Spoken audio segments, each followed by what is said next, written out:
Greetings and welcome to your Saturday edition of Runescape Weekly. Magebit here. Joining me today, Pyrnassius. How you doing, Pern? Back from the dead, so feeling, it's good to be back. Feeling not dead, at least, yeah. Yes, as I said earlier, only half dead, not 3/4 dead now, so...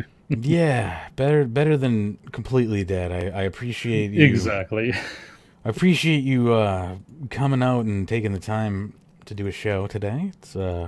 It's definitely appreciated. People are, besides myself, are appreciated. I know that for sure. So we can just jump right into it. There's no real need to dally, I suppose. So let me just get the music going here. Make sure I have the right files ready. And then we can do it. Freaking Epidemic Sound folder. And VLC, and then we're good.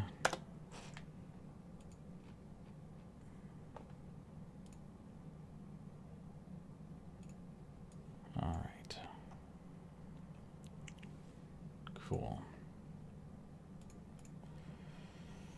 Today is the 16th, and I'm going to just pop right over into the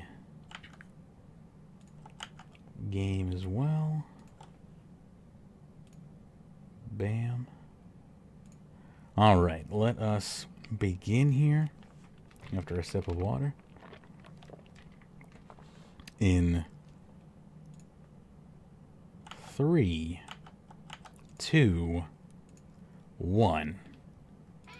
You're listening to Runescape Weekly for February 16th, 2019. I'm your host, Magebit, with over 17 years of RuneScape experience. Joining me today is Pyrnassius, and on today's show, farm hands and farm improvements, chef assistant and quest improvements, fire making improvements and bounty hunter removal, AoE abilities and skull tricking, in-game bullying, first time I've seen Flare Fox with positive karma, high-intensity skilling. The upcoming update could be Expansion 2. Longer-lasting Seren spirits. 18 years lost, 18 years found. And bots versus MTX. Thanks for tuning in, and enjoy the show. Welcome back for your Saturday edition of RuneScape Weekly. Thanks for tuning in. Sorry we missed last week. Last week was, a little bit of a... All Pern's fault. No, not completely, actually, because it was also my birthday weekend, and I had an interesting little excursion. I ended up going to see my cousin perform in an orchestra at MIT, and I just didn't want to perform a solo show after that. I was tired, and then the rest of it's your fault. Yeah. But, so for those who don't know, my back sort of took a big backward step, so I've basically haven't been able to walk, to move that much, sitting down, 10-15 minutes, standing for 5 minutes, basically just my back was going into spasms and causing me having to just lay down and go to bed, so that's basically why I haven't been around, but it's been a bit better the last day and a half, so that's why I sent Mage a message. After I thought, am I going to get through today? Yeah, I'll send Mage a message and see if he wants to do a show. And, of course, jumped right on it, and here we are. Yeah. As far as I'm concerned, it's like if you're feeling well enough, I will work with what I can get, because I know you're working with not a full, you're not working with your full power, if you will. Not full bodily conditioning at the moment. Yeah, not 100%. I'm not 100% either. My brain is just... I've had a bad week myself. Not to complain. I just haven't... I didn't get anything done this week. Bleh. So I'd say I feel you, but it's just a completely different department. I didn't get things done just in a completely different way. My mind has just been a fog this week. But I had a great birthday weekend, for the most part. It was enjoyable. So I'm sorry that I didn't end up doing a solo show. I just kind of got caught up in my own. Did you get gifted stuff. a party hat? I did not get gifted. I didn't really get any gifts at all, except for just the gift of just family and friends and enjoyment. But I have to say that the concert was amazing and the hall was beautiful, and that was super fun. Like, I would do that again for just like pleasure. I love music, first of all, and I love live music, so it was an actual like treat for me to do that. So I'm glad that I got to do that. Yeah, there are pictures up available on my Patreon, my personal Patreon, magebit.me. Yeah, anyway, we have PSAs. Plenty of PSAs, actually. There's one PSA that's not on the list here. One that's actually ending in 4 days. So I should probably mention it before, I forget about it. Because I started a promotion that was supposed to be announced, on the last show. So it would have a week and a half to run. But, you know how I am. And nothing ever works out. So you have 4 days to take part in this promotion. Basically, or 3 days by the time this podcast gets up and into everybody's ears, maybe 2 days by that time. But anyway, there is a special offer going on right now on Patreon. Pern, you've seen it already. You retweeted it on Twitter. At the $10 mark, if you pledge on Patreon, you can get a personalized postcard sent in the mail anywhere in the world that accepts mail. I'll write whatever you want me to write, as long as it's not like me confessing to a murder for you or something. Bugger. But, there goes. I'm keeping my $10 now. But so it's just a little souvenir if you're into that sort of thing. But and a way for me to potentially get some new patrons on board. But if you're into collecting little things like that, maybe that's your thing. Maybe it's not. But I kind of waited way too long to announce it. Now there's only 4 days left on it. It's kind of my bad. If it's not the last time we're gonna do something like this. I didn't even know this was something that Patreon could do. So I'll do another. I'll do things like this more often now that I know this is something that can even be done. If there's any other special offers that people can think of that would be more interesting than just a simple postcard that isn't going to bankrupt me, that I can possibly do, that would interest me. A face-to-face Skype with Magebit, talking about anything you want. Yeah, I mean that's not anything that doesn't borderline on prostitution is fine with me, and we can talk possibly, because that's an interesting feature. I didn't know that was a thing. So that's kind of cool. Anyway, so what else we got here for PSAs? A big congrats to Mod Shogun, who's now a junior content developer. That's pretty cool. He's moving up from his QA position and into the big realm, into the big leagues now. Big congrats to him. That's pretty sweet. I honestly thought he was already a junior content developer. So he's brought out some good stuff recently. Yeah. So did I. Yeah. Yeah. He's been on some pretty interesting little projects. So kudos to Mod Shogun. Good work. And another one. Yes, there are now 5.4 billion accounts in game now, and I am not one of them. What is this? This year. Yeah, maybe next year. Not at the rate that I'm playing right now. But anyway, those are your PSAs. I think that's pretty much all we have. Oh wait, no, there's one more. I'm sorry. There's a new RuneScape 3 streamer on the block, and he's garnered a lot of popularity in a very small amount of time. His name is Fishy. Simply just twitch.tv/Fishy. He's already a fairly popular streamer. He doesn't need my advertising at all for any stretch of the imagination, but he's new in the RuneScape category, so he's worth a mention. And he's gotten a lot of notoriety, just particularly because he's never played RuneScape before, and he's just kind of popped in, and he doesn't really know what he's doing, and he seems to like the game. And he's given it like an honest try, and it's just really interesting to watch somebody play the game from that perspective and really playing it wholeheartedly and honestly. And it seems like the mods are even getting involved and whatnot. So it's it's an interesting watch. Again, twitch.tv/fishy if you're into that sort of thing. Anyway, we can jump into the content if you're ready. We are ready. All right. And because we've been away for a couple of weeks, we've actually got 2 game updates to discuss. We do. I'll let you do the first one first. Yes, indeed. Starting off with player-owned farm hands and improvements. Most of us can appreciate the allure of a life tending the land. All that fresh air and beautiful countryside, cute farm animals, those obscenely early mornings. Actually, that bit doesn't sound so great. Come to think of it, farming sounds like an awful lot of hard work. Proper tiring.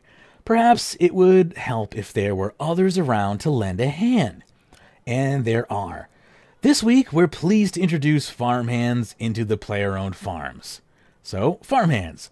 Think of farmhands as helpers whose sole interest is to make your farming life a bit easier. They will handle some of the farm tasks without guidance and will pick up to 3 that can be located to each pen. Farmhands can manage from the new tab on the Paddock Check Animal interface. So there's now a new tab there. And there are 3 different types of farmhands available. Just before you do go on to, I do also want to give them one of the, when they brought this in, when you check your animals and remove, the interface doesn't disappear anymore and you have to reopen it again. It actually stays there now. One update that they did with this one. So excellent update there as well. Thank you. That is very good. I almost got used to doing that. Like, I built that into my muscle memory of having to close, of waiting for the interface to close itself. Babysitter farmhands. Babysitters can stop your baby farm animal from growing past their adolescent stage.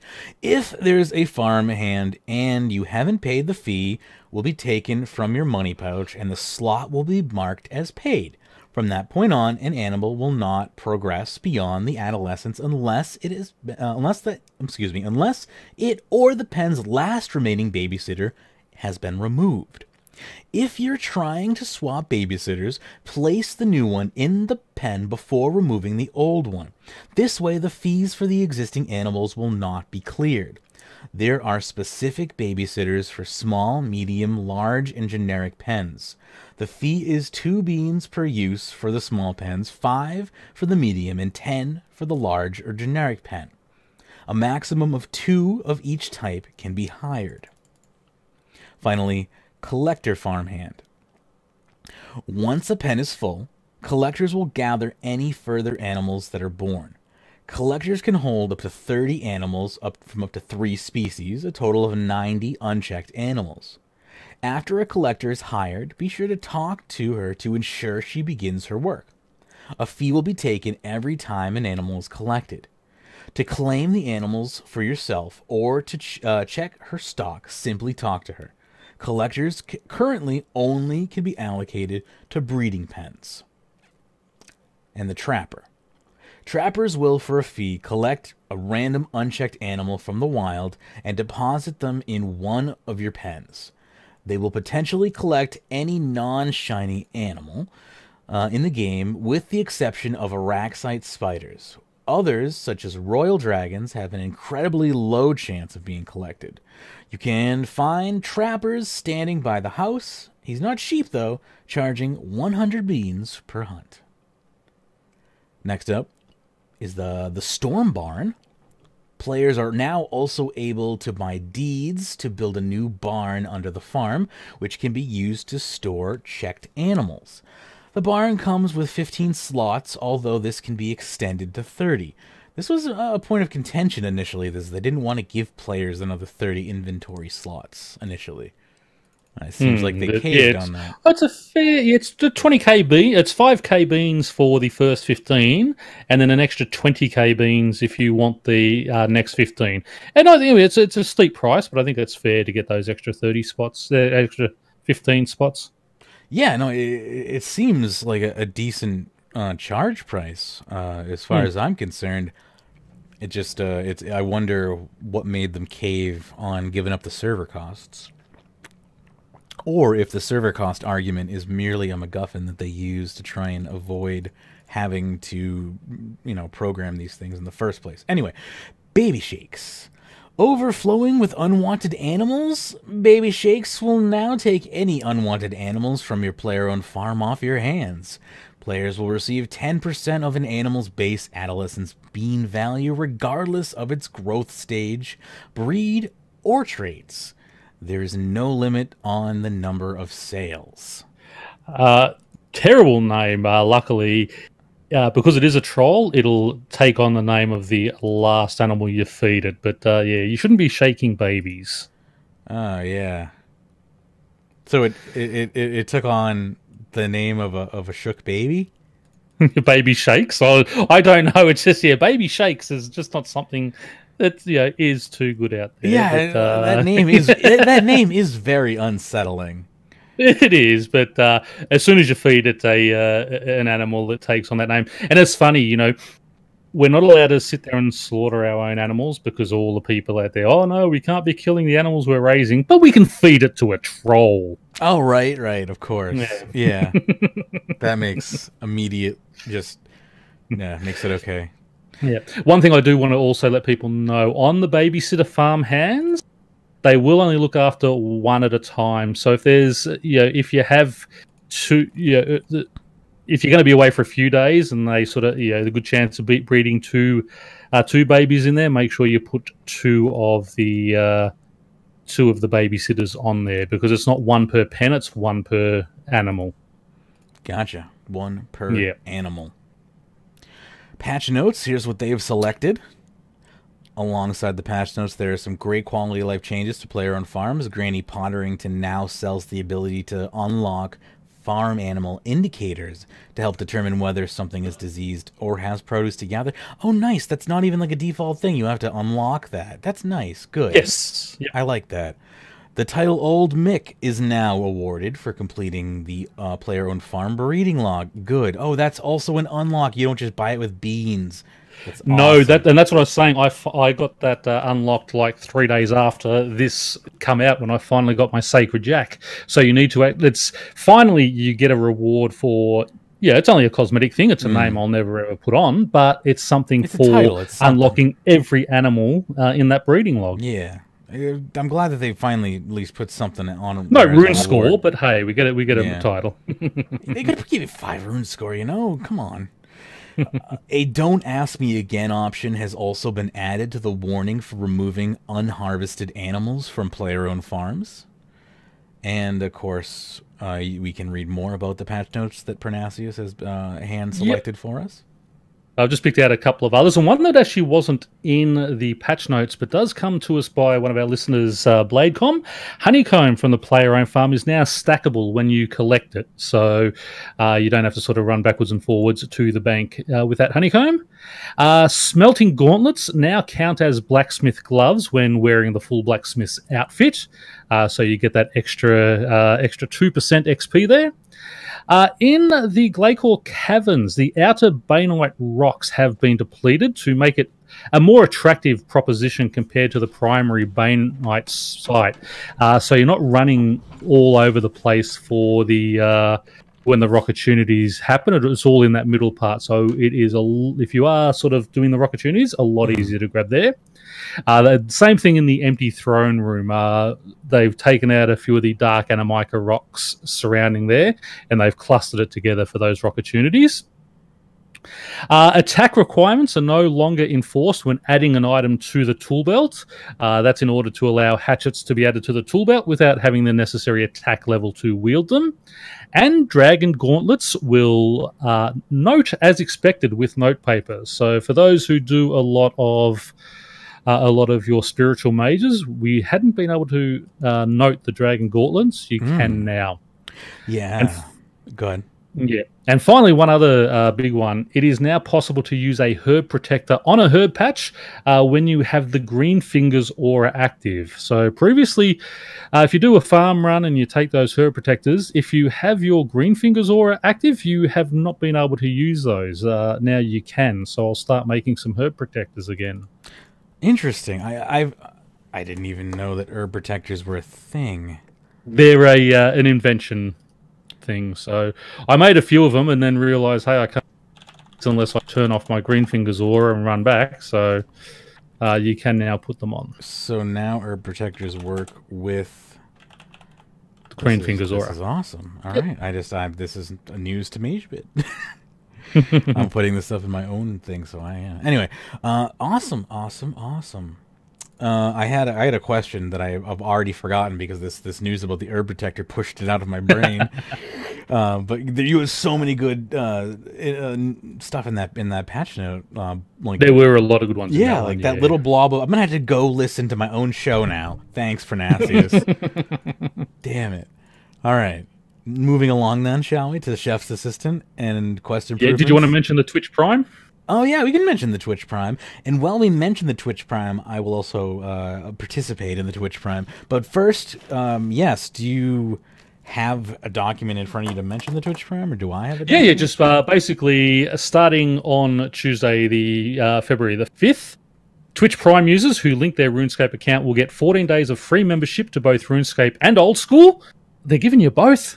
Isn't that nice of them? So nice. You'll also get the exclusive Amara outfit. There's an exclusive Chinchompa plushie, 2 Umbral chests with guaranteed super rare prizes, 15 treasure hunter keys, 40 hearts of ice, plus 200 rune coins. All right. So a great deal there if you link your Twitch Prime account. I'm going to open these Umbral chests right now, live on the air. Here we go, okay? Super rare prizes. I already have a lot of the lucky items, okay? So Mage is going to get 200 mil. I better. RuneScape, this is how you get me to come back right now. Not that I'm really gone. Okay, open the reward. Oh, I got to click on the chest. That's right. Okay. Let's do. I think it's got its own little interface. It's got a coin inside. What do we got? I got a lucky chaotic spear. Okay, now I can fight the chaos. I can fight a corporeal beast in style. What else? One more. Come on, 200 million. I got 1,000 protean memories. That's a little insulting. That's not bad. 1,000 memory. No, you already won 20 divination. Forget it. Yeah.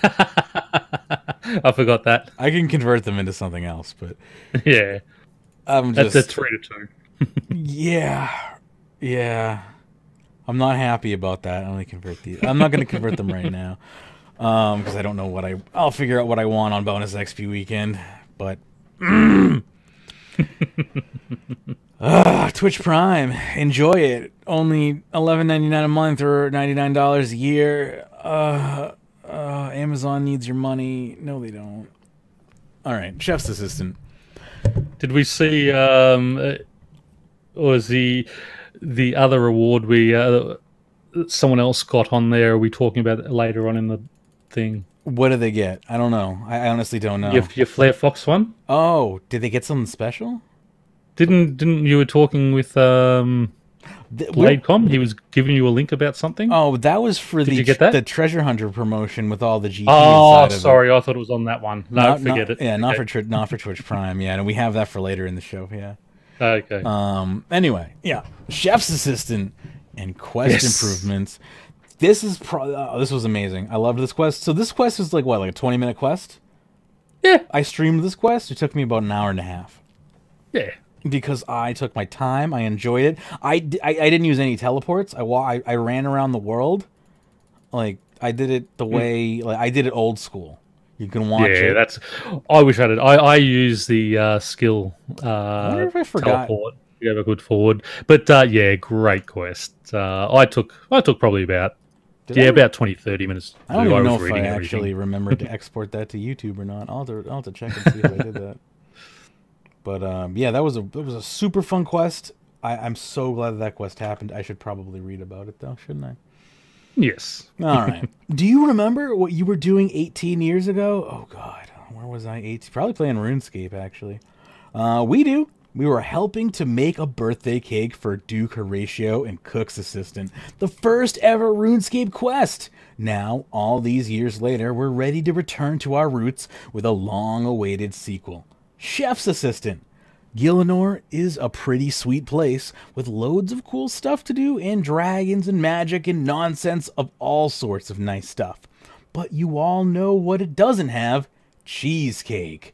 How mad is that? And it definitely is about time we did something. So how to start? Well, you head to the Cooking Guild in Varric and talk to the head chef. It requires 32 cooking and completion of the Cook's Assistant. Chef's Assistant, which launches today, or it launched on Monday, rather, is similar to Cook's Assistant, with players helping the head chef to master a new recipe for the top secret cheesecake dessert to show off at the next Cooks, Apprentices, and Kitchen Experts Society meeting. It's a relatively short, combat-free, free-to-play bottle quest. One does not fight when cheesecake is involved.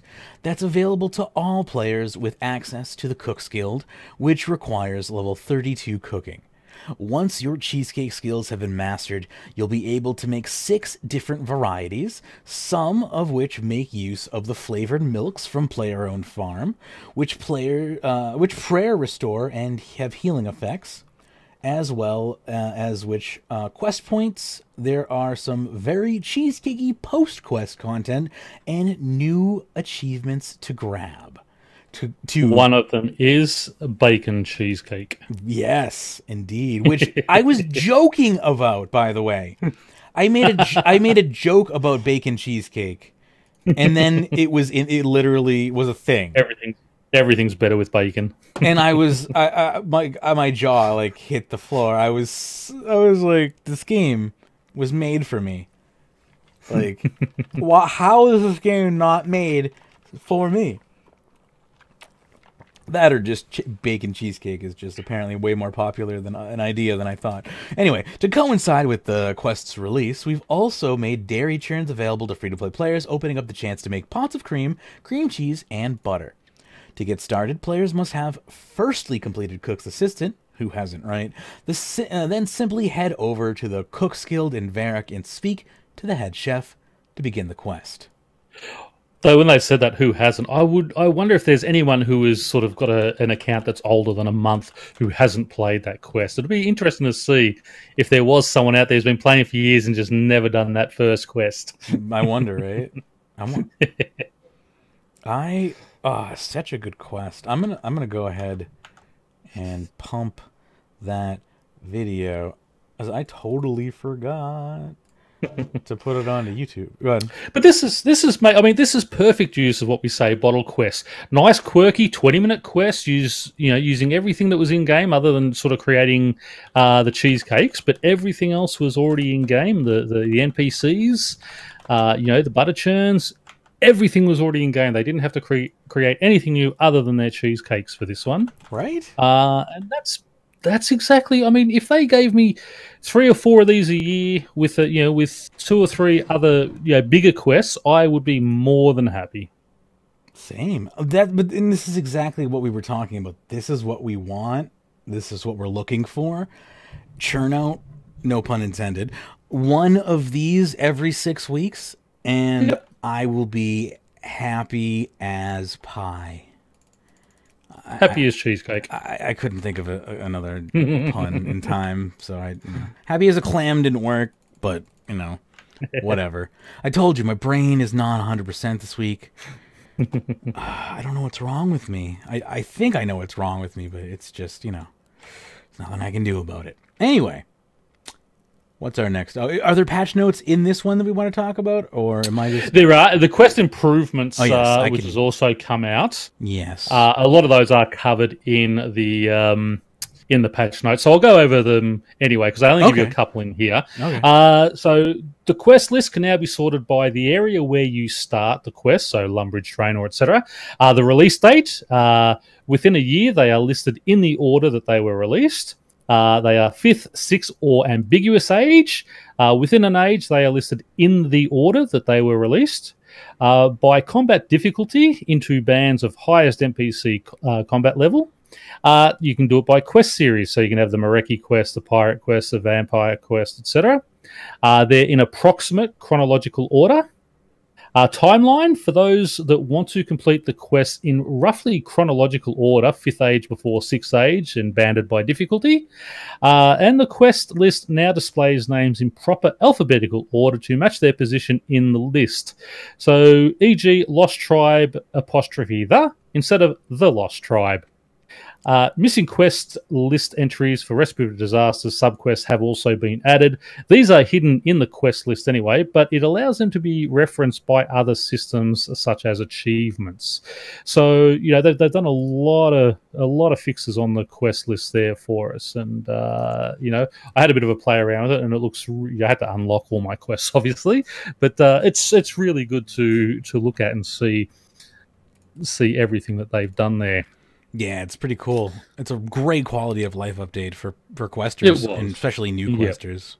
That's right. And this is a true quality of life update rather than something that is a great little update that is also like a reward that should be saved for quest rewards. So this is the type of, when they say quality of life updates, these are the type of things I mean. This just sheerly fixes the game, yeah.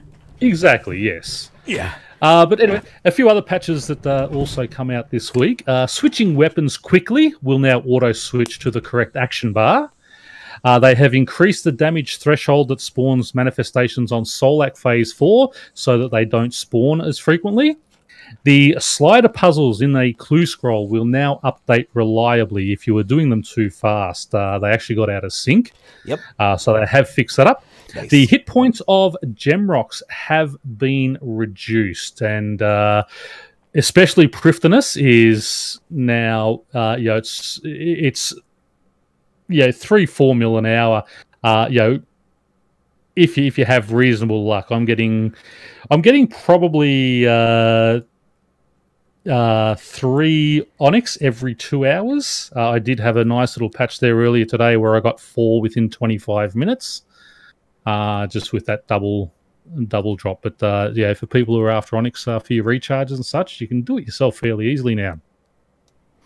Depositing full superior death loaders to a player-owned armor case via the bank will no longer delete the boots and gloves when you reclaim them. So you're not going to lose those anymore. That was a good fix that they did there.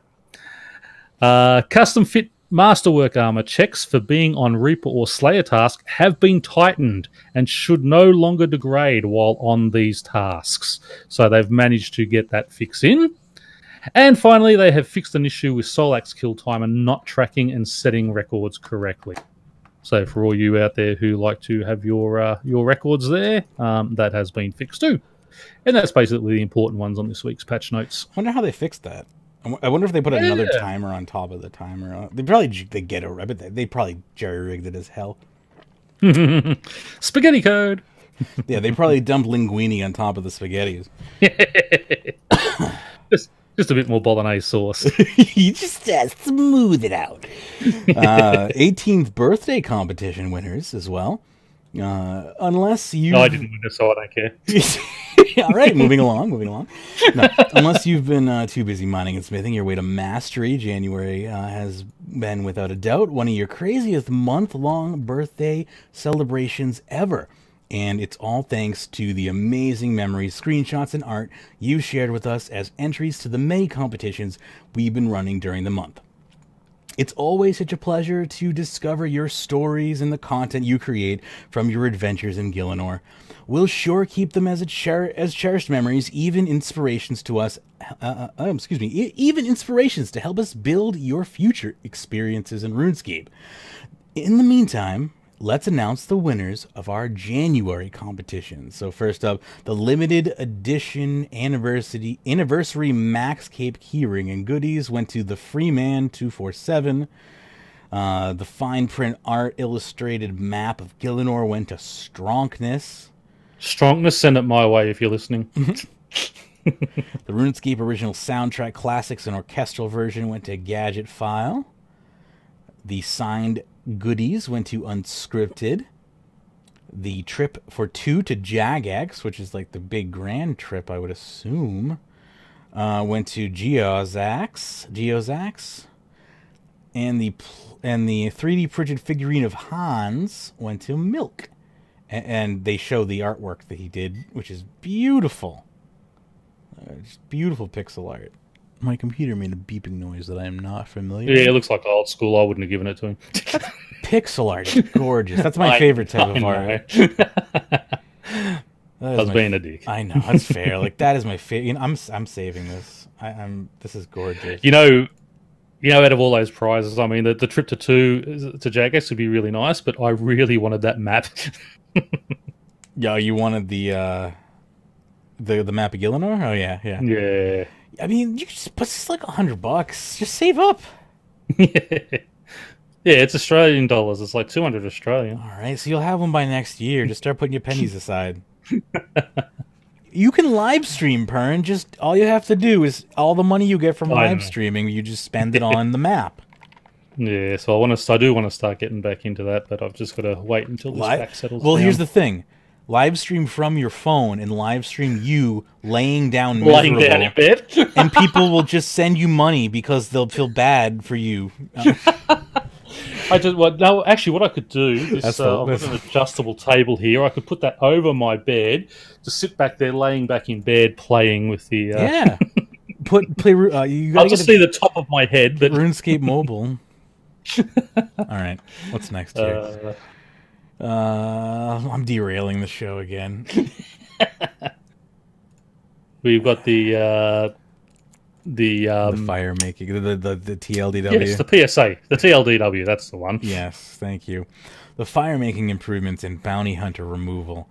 So this, I didn't actually get to watch this, but Sudi has done Gothix's work as always and provided us with this wonderful TLDW. Now, we are both versed on the upcoming fire-making improvements that are coming into the game, as we've both covered them in the early stages, so this is, I assume, just a more refined version of that. And bounty hunter removal sounds pretty straightforward, so let's we can read on here. If you wouldn't mind giving my melee mouth a mild rest here for a moment. I can do this. All coming from Ninja in March, and there will be other content included. This isn't just what we're getting. But first up is Bounty Hunter Removal. Obviously, the Bounty Hunter minigame is being taken out. Mandrith is going to be made into a level 85 Slayer Master. He or she will assign wilderness-only tasks. Now, you can only do those tasks in the wilderness, even if the monster exists outside as well. So things like Abyssal Demons, you can't go to your player-owned house or anywhere else to do it. You have to do them in the wilderness. Green and blue dragons, gargoyles, hellhounds, greater, black, Calgarian, and abyssal demons. They put that in twice. Fire giants, ice and lava strike worms, water fiends, and revenants. And it will ignore your block and prefer list. Cool. So do remember that.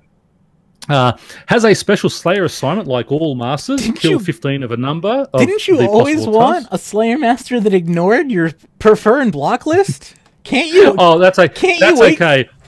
I'll be ignoring Mandrith. Trust me. Who can't wait for this content? Yeah, send me out into the wilderness to get killed by all the leeches, low lives out there. More PvP content. Bring it right on. It's always our favorite. Good.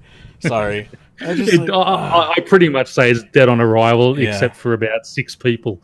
It has a special Slayer assignment like all masters, such as kill 15 of a number of the possible tasks, extra reward for killing Corp, KBD, or Chaos Elemental. You don't need to kill them or all of them, but each gives more bonus towards the challenge reward. And Mandrith will sell the T1 emblem for 50 bounty hunter points. I want an Easter egg that if you try to wear a Slayer mask to him, it actually does damage to you.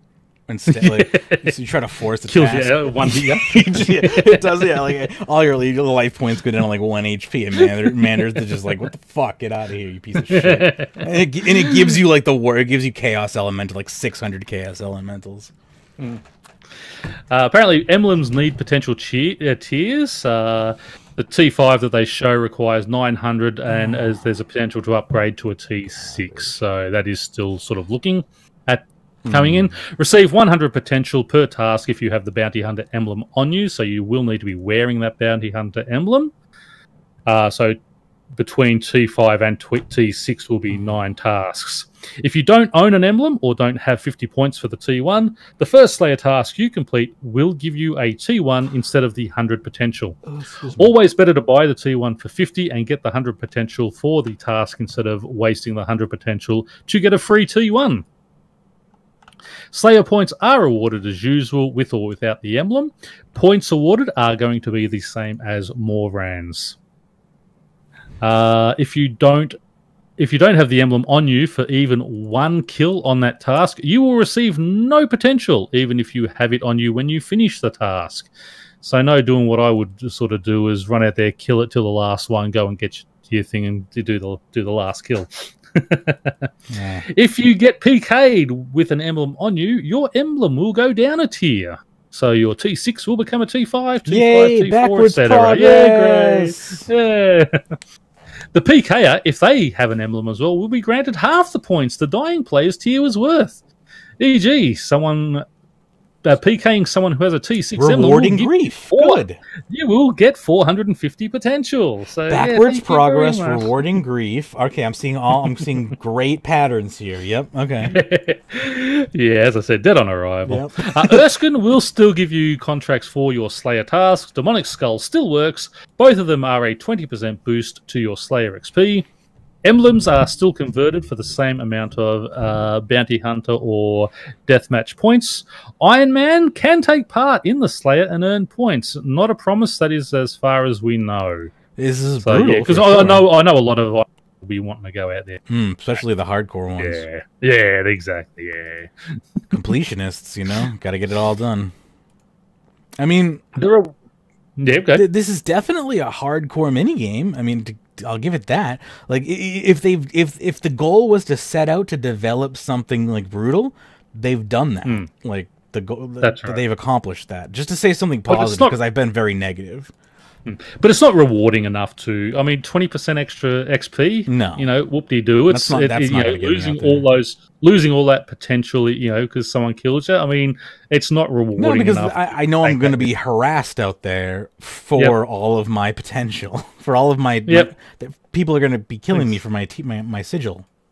Yep, exactly.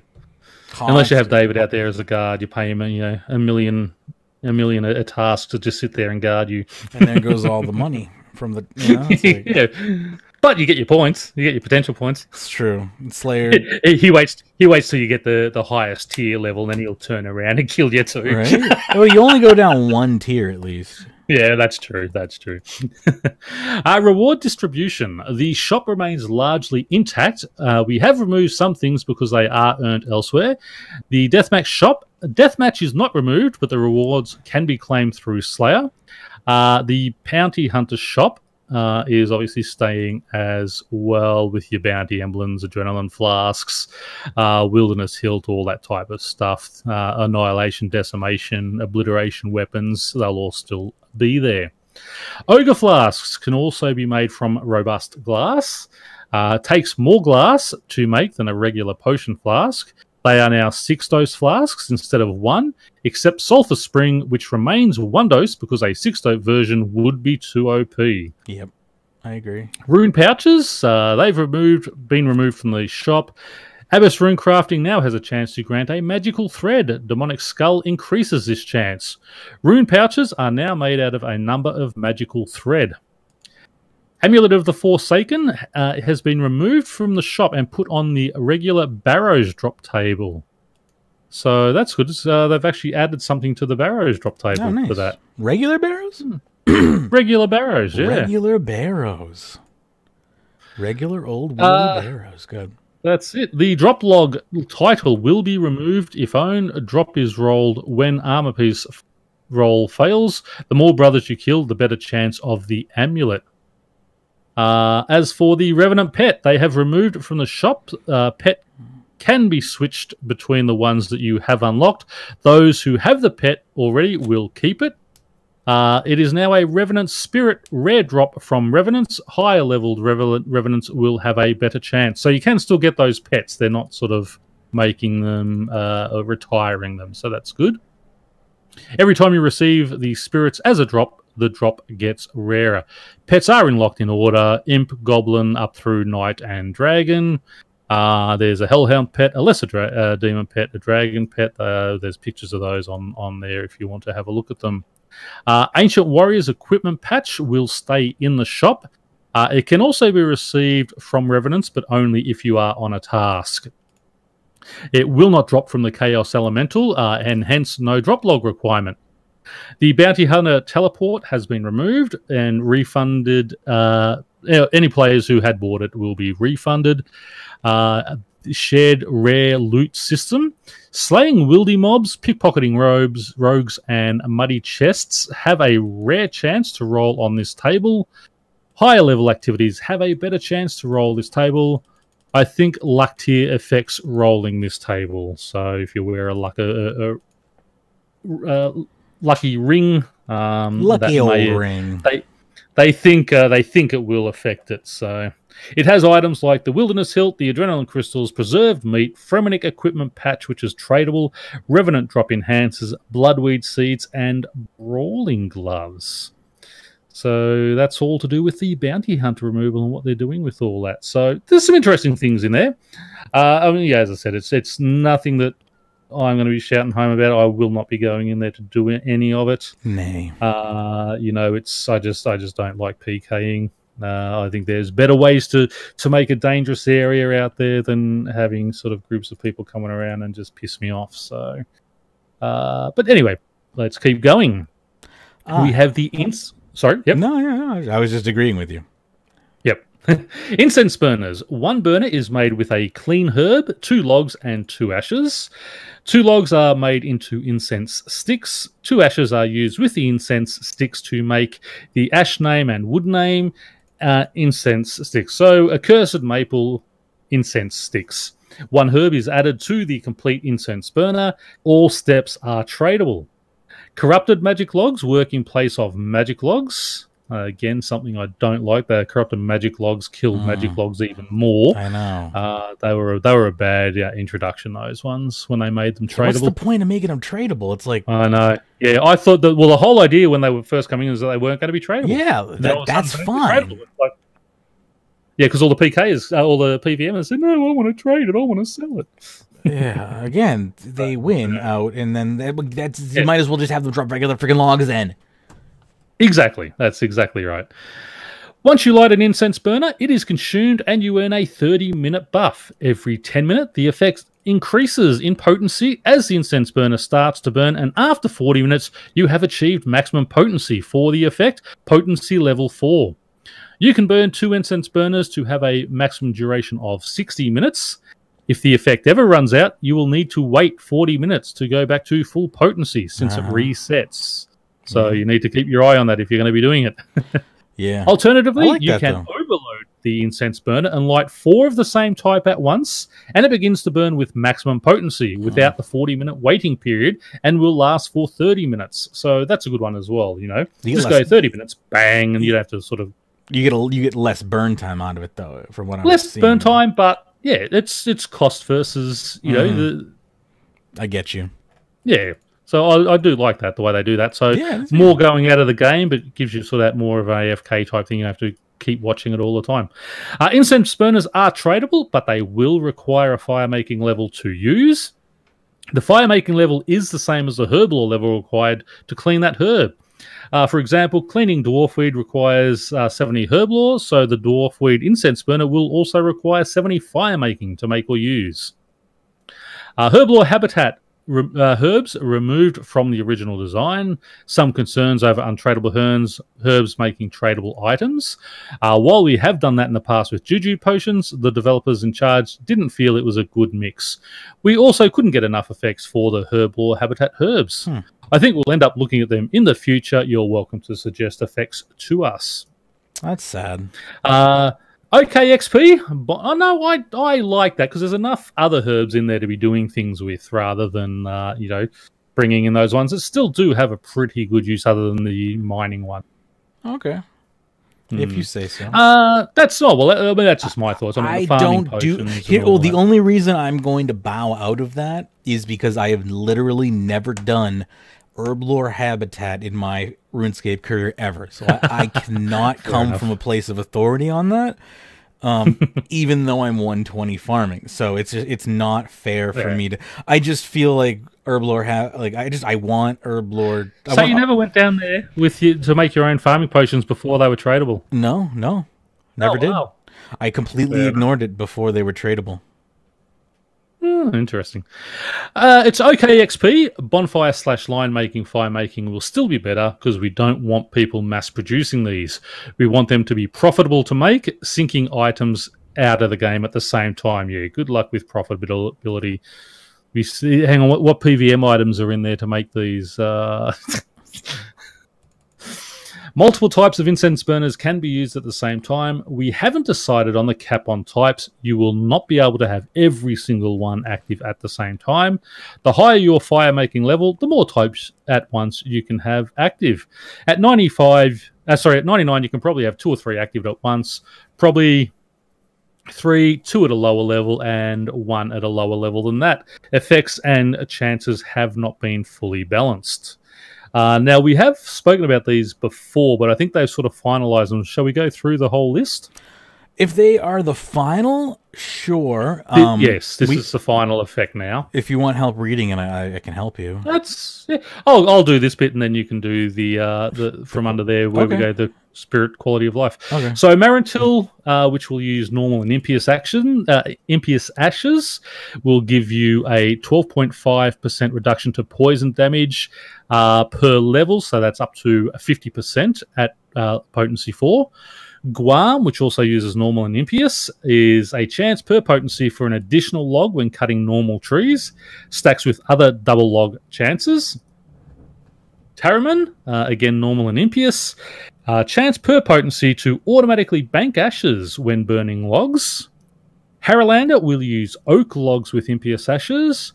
Restores more run energy when resting and restores the more potent it is. Rana, which uses oak and impious, reduces the rate at which the prayers are drained per potency, effectively provides a prayer bonus that stacks. Toadflax, which uses willow and impious, reduces the chance of failing an agility obstacle by 12.5% per potency, so up to 50% at potency 4. Spiritweed will use willow and impious, reduce the special attack energy of summoning familiars. Higher potency reduces it more, stacks with the spirit cape. Irrit will use maple and accursed ashes. Each potency level provides 25% reduction to poison damage, so 100% at level 4. Wagali will use maple and accursed. Chance per potency to automatically string bows or attach feathers to arrow shafts while fletching. Gives XP, but does not require the additional bow, string, or feathers. Avanto will use Acadia and Accursed. 25% chance per potency to automatically bait a trap without requiring the bait item. 100% at potency 4. Quam, which will again use Acadia and Accursed, a plus 2.5% weapon poison damage per potency, up to 10% at potency 4. Does not work with Cinderbanes, only the potion. Sad. Sad face. That's sad. I thought that was probably one I would probably use, but it doesn't work with Cinderbanes. Probably not worth it for me. Bloodweed, using Acadia and Accursed, 2.5% chance per potency to gain an additional log when cutting bloodwood trees, 10% at potency level 4. Snapdragon will use Acadia and Accursed as well. Stats restore much quicker. Rate increases with potency. Moving on to Cadendyne, which will use you and Infernal Ashes. Reduces the chance to deplete resources. Rate increases with potency. Works while on the arc. Will not work with mining or farming. Lantadymes will use you and Infernal Ashes. Increase the duration of potions when drunk. So Magebit's got his whiskey there ready already. Excludes degrading stat boosting potions. Higher the potency, the longer the increase. Only works with potions with a set timer. Overloads, prayer renewals, etc. Dwarf Weed, again, you and Infernal. Increase the chance to bank items that are produced or dropped by monsters. Essentially a free porter chance. Torstals will then use Magic and Infernals. Increase the amount of XP earned. Higher potency gives more XP. Flat XP increase. And finally, Fellstalk, used with Magic Logs and Infernal Ashes, will increase the chance for elite monsters to appear. So, I mean, there's probably a few reasonable ones in there. The one I did like was the weapon poison damage potency, but doesn't stack with Cinderbane, so that's a bit sad. The Bloodweed, I mean, are you really gonna sort of waste a Bloodweed herb for a 2.5% chance to get an additional log when cutting bloodwood trees? Thank you for the follow, Roller Coaster. I don't know. I don't know if that's really going to be cost effective. It depends on what are you growing your own? Like, I don't know. Well, if you're growing your own, perhaps, but yeah, I mean, I think there's much better uses and much more money to be made on other things with those. But yeah, Roller Coaster saying, "Great job, guys! I love listening to the podcast. I appreciate that. Thank you very much. We love producing the podcast." So, I will read the next section for us here. If I can bring it up here, which is Fire Spirits Quality of Life. Yeah. So all Firelighters have a strike left click option that gives a 5-minute buff that automatically catches Fire Spirits. Buff allows the spirits to give a 1.3 time reward. Automatically catches the fire spirits and can stack the buff for up to 60 seconds. All Firelighters contribute to the same buff. Fire Spirit rewards and divine versions are now contained in an item. Non-stackable in an inventory or bank, but you don't get that many spirits anyway. Hover over tells you the host log as well as if it grants the 1.3 bonus from the Firelighters. Rewards are better but not completely changed. Effectively the same, but we removed some junk. Fire spirits no longer interrupt fire making when claimed, similar to Seren spirits. Opening a fire spirit reward does interrupt it. We can look into changing that. I don't see why not, they say. So yeah, I think that would be preferable because honestly, yeah, I noticed that a few days ago. They're like, hey, that doesn't actually interrupt an action. It would be really cool if more things did that. Yeah. It was that can stack the buff up to 60 minutes. You did say 60 seconds. Oh, it did 60 minutes. My apologies. Yeah. Thank you for the correction. And that's good. That gives that... and it really annoys me because I've dropped so many Firelighters on the ground from Clue Hunter rewards. Yeah. But that actually gives a good use to them now, so I do like that. Moving on, Fire Spirits now have a small bar that shows how much time it has left before it to spawn, so that's good. Flame Gloves and Ring of Fire increase chance of getting Fire Spirits. Previous information, unsure if scrapped. Pyromaniac gives a chat message telling you how many logs it's burned. Divine Spirits, next X number, random between 1 to 4 of logs, plus 100 div XP per log. So I guess they're adding divination XP. I'm a little confused on that. No, when you catch a divine fire spirit, they were going to give an extra, give you 100% divination XP per log. So you could say, okay, as bonus, next 4 logs you get, you're going to get 100 div XP. Gotcha. Now, as you're saying, it obviously wasn't mentioned on this stream, so whether they've taken those out or not. Gotcha. Fire Spirit now also gives next X number, random between 1 to 5 logs of fire making. So same deal. We're not sure of that as well. And the Balloon Network also getting a mention here. That's a far cry from anything. Stack travel charges with the NPC by giving them logs, noted logs to work. Logs type will give a certain amount of fuel. Use the fuel stored to travel between any of the routes. Remove the weight limit. So there you go. Now, yes, I didn't even know they were doing this. This is a fantastic. It might actually make me start using the Balloon Network again, because it's always a pain in the neck to, I've got to go, how many logs do I need, and take them along with you and such. You can just stack this up, and it'll just make it so much simpler to use. Maybe. I don't know. I haven't used the Balloon Network since the quest that made me use it. Well, exactly. Well, that's right. No one does, because you've got to carry all these logs. But if you can just, you can go to Entrana. You can go to if you want to make earth runes, or make your mud runes up at the earth altar and all that type of stuff. If it's usable again, maybe. Yeah. I have to look into that. So there you go. That is your TLDW provided by Rubik. Oh, I'm sorry. That's Sudi. My apologies, Sudi. I'm so sorry, buddy. For fire making improvements and Bounty Hunter. What do we got next on the docket here? AoE abilities and skull tricking. Let me pop that open here. Let's see. Give it the old load up. This one is by Nolavici. It says, please make it so using AoE abilities will not skull you if your main target isn't a player that would otherwise result in a skull. This is a ninja request. It also has received a Reddit Gold. It says, sorry for the messy title. With the addition of a tier 85 wilderness only Slayer Master, it's crucial to fix massive sculling oversight. When using AoE abilities, if a player on their summon is hit, you will skull whether or not they're the main target.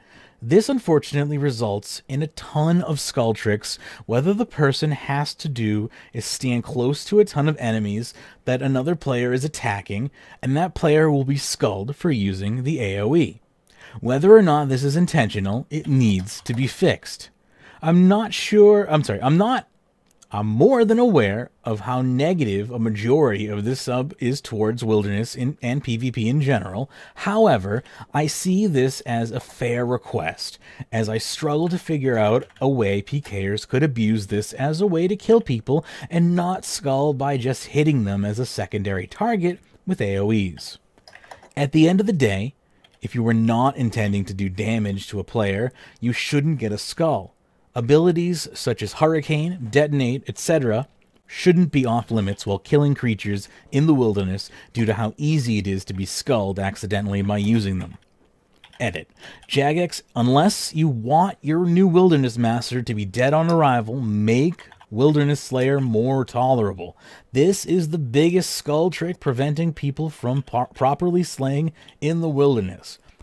PKers, if you want targets to kill in the wilderness, you cannot shoot down every update that would entice people into the wilderness. Is it better that you lose this skull trick or lose the people who would slay in the wilderness since the skull trick is gone? If you want to keep the wilderness dead, by all means oppose this. If you want a greater influx of players, allow updates to make the wilderness more tolerable for the average person. I mean, I think this is a valid point that's being made here. Yeah. This is also 91. No, sorry. This is also. I'm taking a sip of water as well. This is also 91% upvoted, so fairly well upvoted here. And I agree with their underlying argument that it's just too easy to skull trick people. That just fighting a monster and having a player just saddle up next to you and just sit there with a shit-eating grin on their face waiting for you to do an AoE that then skulls you? No. Oh, but you shouldn't just turn your AoE abilities off in the wilderness. Yeah. Is one I heard one PKS say, but it's like, no. Yeah. It's like, no, you shouldn't have to. If you're fighting the main thing and someone just walks up to you like that and you accidentally hit them, tough. Yeah, They shouldn't be able to just do that and sneak up and just do those type of things. Or the other one where, you'll be fighting one guy and someone will run up and stand underneath him. So as you're hitting him, you might hit that person as well if you do the AoE ability. Yeah. And all of a sudden, bang, you're skulled. And then they both attack you and take your gear. It's just, there's just too... PKing it's not required in RuneScape in 2019. It's not required, and you shouldn't be forced into the situation. Exactly. Yep. There's not enough people who do it. It's too old a system in the game that is just too easily, and we constantly hear them. Oh, we fixed this one, and then 3 months later it's back again because something else has happened, and it's just happening over and over and over again. When you have a system like the Wilderness in place, there are always going to be people that are going to look for ways around the system because it's an abusable system. I mean, it attracts that type of person because there are items to be gained. There is something to be gained.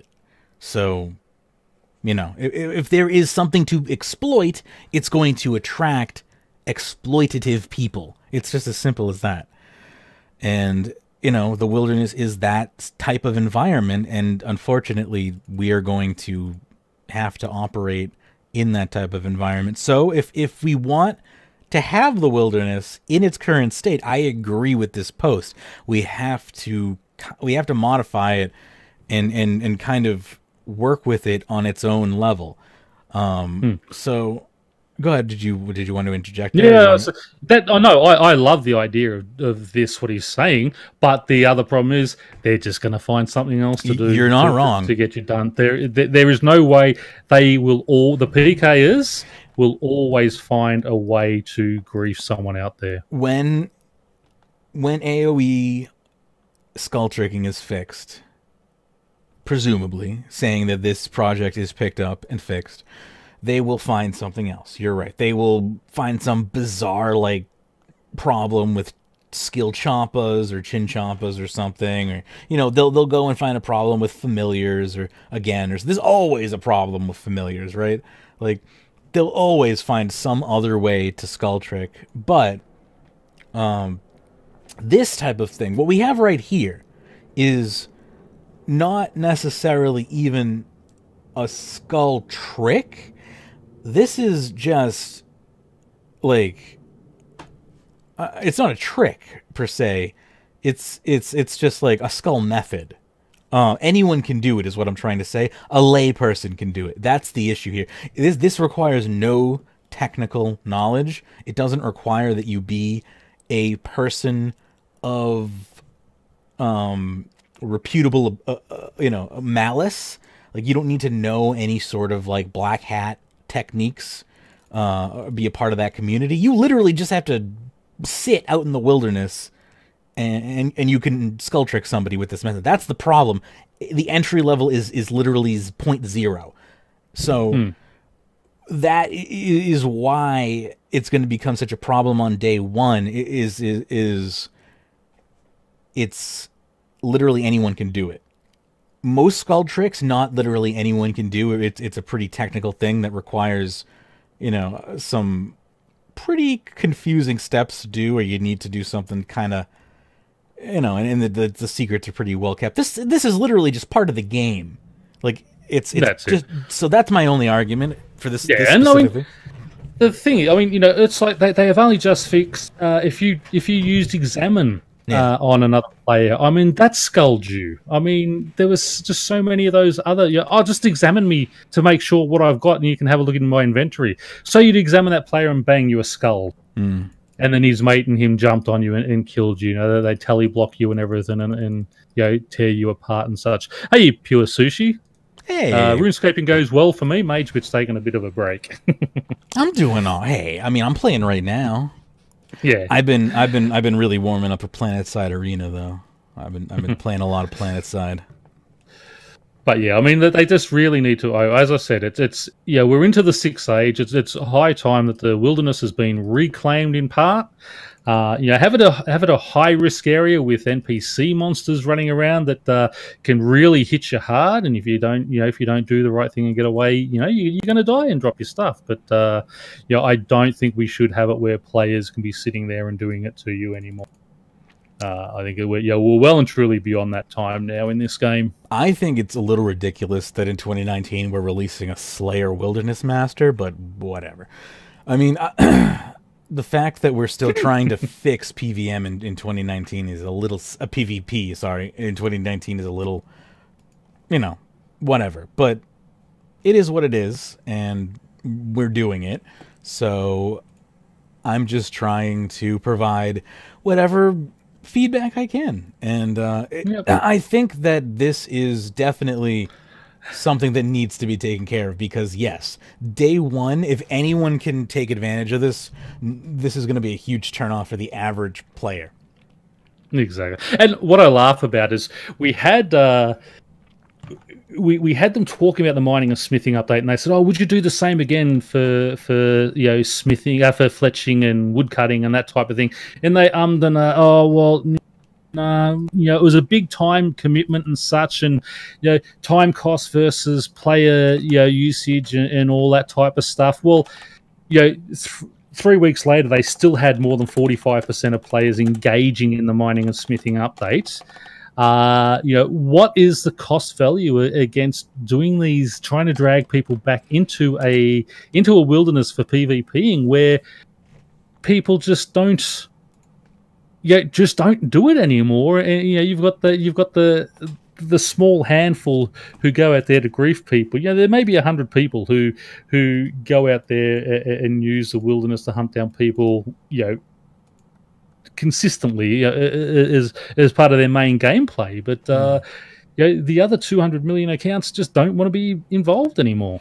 Yeah, Ariane Haas saying from chat, like, I refuse to participate in PvP. I think most players have. I'm asking, have you ever? Because I think a lot of accounts probably haven't participated in PvP in RuneScape by default. Yep, I will admit I have killed one person in the wilderness. That was Thieves when we were testing the loss of the farmer's outfit. So he volunteered to wear his farmer's outfit, let me go out there and kill him and see if it went straight back to Diango or not, because I used to just take nothing out there except the seed and a bucket. He tested it for us, and yes, it if you do die out there, it does go back to Diango. There you go. I mean, but that was the only time I've ever killed anyone. The only time player killing was fun for me was back in RuneScape Classic. Beyond then, it lost its luster. But Ariana saying, I tried back in like 2006 when with friends, and we failed miserably. I just don't like being fodder for content for other people. I get that, yeah. Being farmed is not fun, especially when it's your money going down the drain. But like when I played in Classic, it was fun because the mechanics were so simple. As the mechanics evolved, it got almost convoluted to a point where it wasn't fun anymore, which is weird because you'd think the complexity would add to the enjoyment. And I'm not saying modern day combat in RuneScape isn't fun, because it is, but the modern day PvP combat isn't fun for the most part. Maybe that's one way they do it. They revert if it is a PvP contest. You revert. You can only do legacy mode. Well, that's the thing. PvP. Anyone who does do PvP in RuneScape 3 plays legacy, and that is a fact. That is just a fact. Yes. Ask anyone. They're the true PvPers, not the PKers. Correct. Anyone who does true PvP in RuneScape 3 uses legacy combat, because that is just true player versus player. But that aside, like, even that is dying. That's a dying breed of player, because well, it's dying in OSRS too. Yeah, it's even dying in OSRS, and I wonder why that is. I wonder if that's just because players have found that it's more fun to work together as a team to take down challenges rather than work against each other fighting. I don't know, because at the same time then there are dead man competitions, because people love working as teams to fight each other as well. There's also that, right? Like, people love to get together and do player versus player competitions in that sense, because there's tribal camaraderie in that paradigm. Good. No, I was going to say, but you're looking with your Dead Man Mode, you're looking at a totally different version. You are looking at, I am getting into this game to build up and fight against other people. You're not sitting there in a game, you want to kick back, relax, go out there, do a Slayer task, or collect items, and have some dick come up and you're sitting there in your farming outfit, just getting your herbs, and he comes up in he's full tier 90 gear and weapons and such, and two hits you and thinks he's God's gift. You don't miss good old Darkscape. You're just fishing at the good old docks, just fishing at the docks. Got a good old load of sharks. Someone comes along. Yeah. The good old mystical staff. Hey, pop you on the head. I didn't mind that in that game because that's what I signed up for when I did it. Yeah. What I hated was when someone hit me, I hit them back, and then all of a sudden the guard come and killed me for my runic staff. I know. And I raced back, and it was gone. So that's when I quit. That was the best. That was he hit me first. That was true skull tricking. That was true skull tricking right there. People would hide in the bank, attack you, lure you over to the bank, and then have the OP guards kill you, and then they would loot your dead body. Yep. Anyway, moving along. Yes, but they do need to do something. If they do want to continue pushing these wilderness updates, they have to make it viable for your average Joe player. Otherwise you're just not you're going to get 40 or 50 people out there. So if you spend all this time and all this development and redoing all these systems, and people aren't going to play it anyway. Yeah, spend that time doing. That's what happened with Bounty Hunter update. Yeah, exactly. That's what happened with Bounty Hunter 1, 2, and 3. Exactly, and the time that they have spent doing all that for 100 people, you could have done your fletching and woodcutting update for 70% of your community. Right? It's so ridiculous, but I mean, hey. It's a game, I guess, but Magebit 2020 CEO. Come on. They're restructuring the company right now, I think. That may be a rumor. I may have made that up. Well, I mean, we don't know. We have no idea what's actually happening behind the scenes. Yada, yada, yada. Anyway, moving along. My water has disappeared. Okay, I'll take this one then. Time to end in-game bullying. And this comes from Joasman 9 days ago. I'm extremely disappointed in Jagex/RuneScape for not doing enough to combat online and in-game bullying tactics. I have been playing RuneScape for over 12 years on various accounts and genuinely think it's a great game, but my enjoyment of the game is being interrupted by the concerted bullying tactics of a clan in-game. As it stands, I will not let my children play due to the toxic behaviours of a very loud minority. I am a leader of an almost 500-member clan, and our clan chat is being bombarded by members of another clan trolling, harassing and bullying our members. I have attempted to deal with the matter diplomatically with the leaders of the other clan, but they are unwilling to see reason and stop encouraging their members from this behaviour, all stemming back to an issue they had with a former member who used to be in their clan. I have screenshots all conversations, but Jagex do not provide a way for these to be seen and dealt with in any official way. When brought to their attention, they just say, just close your clan chat, block and ban the individuals, or we will introduce a pin system to allow friends of the clan to enter. None of this is suitable. 1. Closing the clan chat is what the bullies want us to do. This inhibits our ability to recruit, stops friends of the clan from visiting and hanging out, and breeds a feeling of fear. 2. Block and ban. Yeah, great idea, but then why do Jagex only offer 100 spaces on the ban list? When faced with a clan of 400 plus concerted against us and sending in alts and friends, 100 is not enough. The pin idea does not work. First, you have to give it out to all the people who want to guest. They hand it to the undesirables, and we are at step 1 all over again. Reporting them does nothing. We as a clan have reported recidivist offenders over and over again, yet they are still in game, still harassing and still bullying. Saying there is a problem is easy. How can Jagex fix the issue? 1. When a player is reported, a log is captured of the conversations that the player had. This is called metadata. Jagex have access to look at this, and they need to look at it properly and take action properly. When someone is reported multiple times for an offence, investigate and mute them. If they keep doing it after being muted in the past, delete the account as a breach of terms of service. We all agreed to that terms when we signed up. Increase the length of the ban list for clans. 100 is not enough. Change it to be like the personal ignore list, where you can add notes to remind as to why they are on the list. Make the list filterable by name so you can see when the name has been changed. There is an option to mute clan members in CC. This must be an option to use on guests. Make it a right-click option on their name. Mute stays unless removed by a ranked member, as determined in clan settings by the owner. The owner can set. Get more player mods. I've seen 2 in the last year. This is not enough. Get JMods in-game undercover. See for themselves what it's like. I know I'm not the only one to feel the frustration outlined here, and I am aware this is the tip of the iceberg, but all of this is doable without that much of code change. The only way to remove the power of the keyboard warrior is to remove their ability to send foul messages. Come on, Jagex, please step up. Be a leader in the fight against online bullying. Guthix would.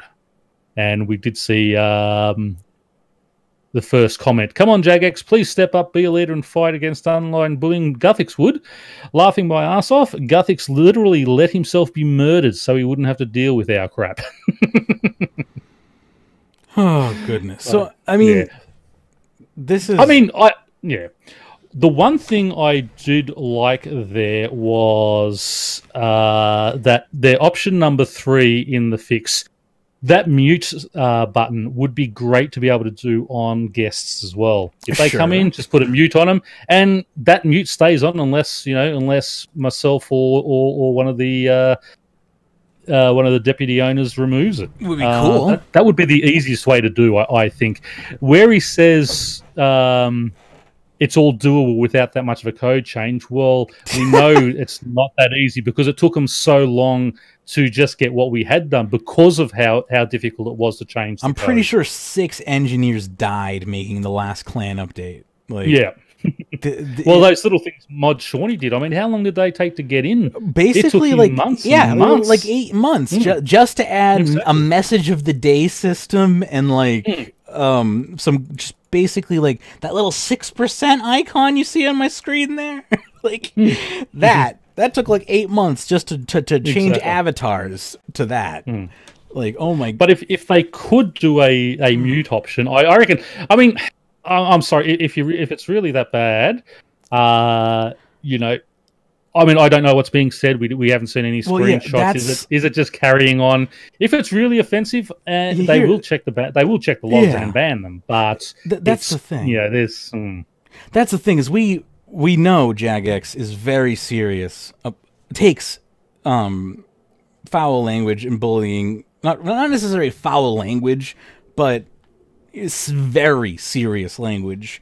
So they take that seriously, as we just found out very recently when they banned a particular streamer when they were streaming their game, and they, said, a few particular things to someone who was feeling suicidal at the time, and, they said things to encourage them in that direction, and they banned them completely from the game, and Twitch also banned them from Twitch, and yada, yada, yada, which I thought was the complete, right move to do, but that is an example, I believe, of Jagex doing the right thing, and as far as I'm concerned, that is also, in my mind, shows me that they don't have tolerance for this type of stuff. So, where is the line? What exactly are we looking at here? Like, what are they saying? If they're just coming in and, being dicks. and just dropping, like, annoying messages, yes, that is a problem that needs to be dealt with, but as far as that's concerned, that is unfortunately more of a community issue, right? I don't know what to say, really. Jagex is at odds when it comes to stuff like this. They brush a lot of it off as schoolyard banter. Yeah, they do. And unfortunately, and a lot of it is school. I mean, you're dealing with.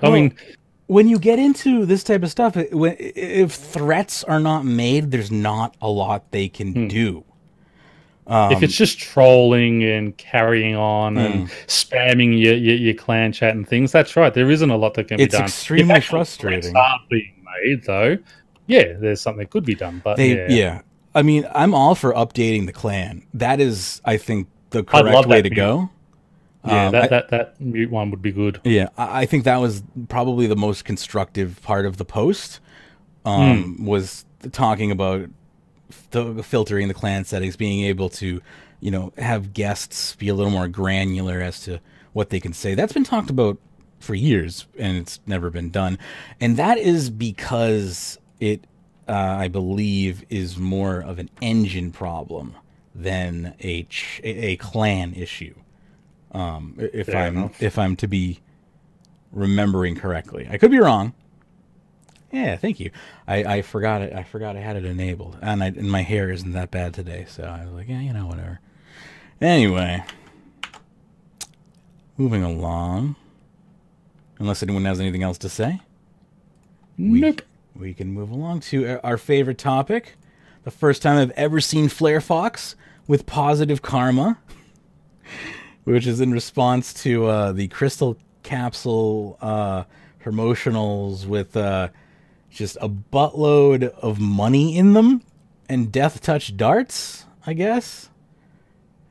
And this actually is when I took my leave from the game. I saw this and I was like, I'm just gonna play PlanetSide.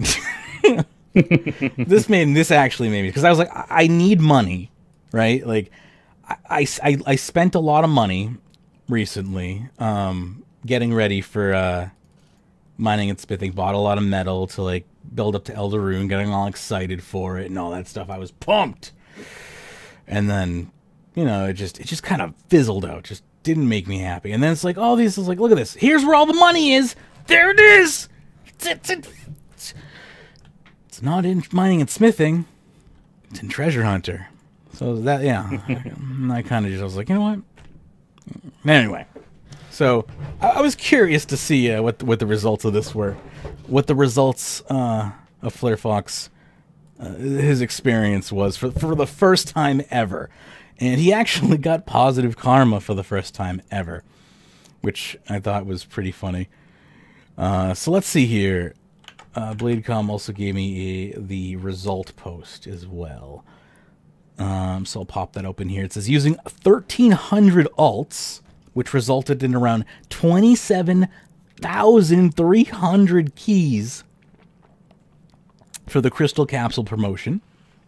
He says, I used about 1,300 alt accounts on Loot Treasure Hunter during the Crystal Capsule promo, and here are the results. Each alt used a total of 21 keys, 10 that were already on the account, 10 that were claimed during the promotion, and 1 from the daily key. It's madness. I love it. I didn't use Hearts of Ice because the alt had 15 Hearts of Ice.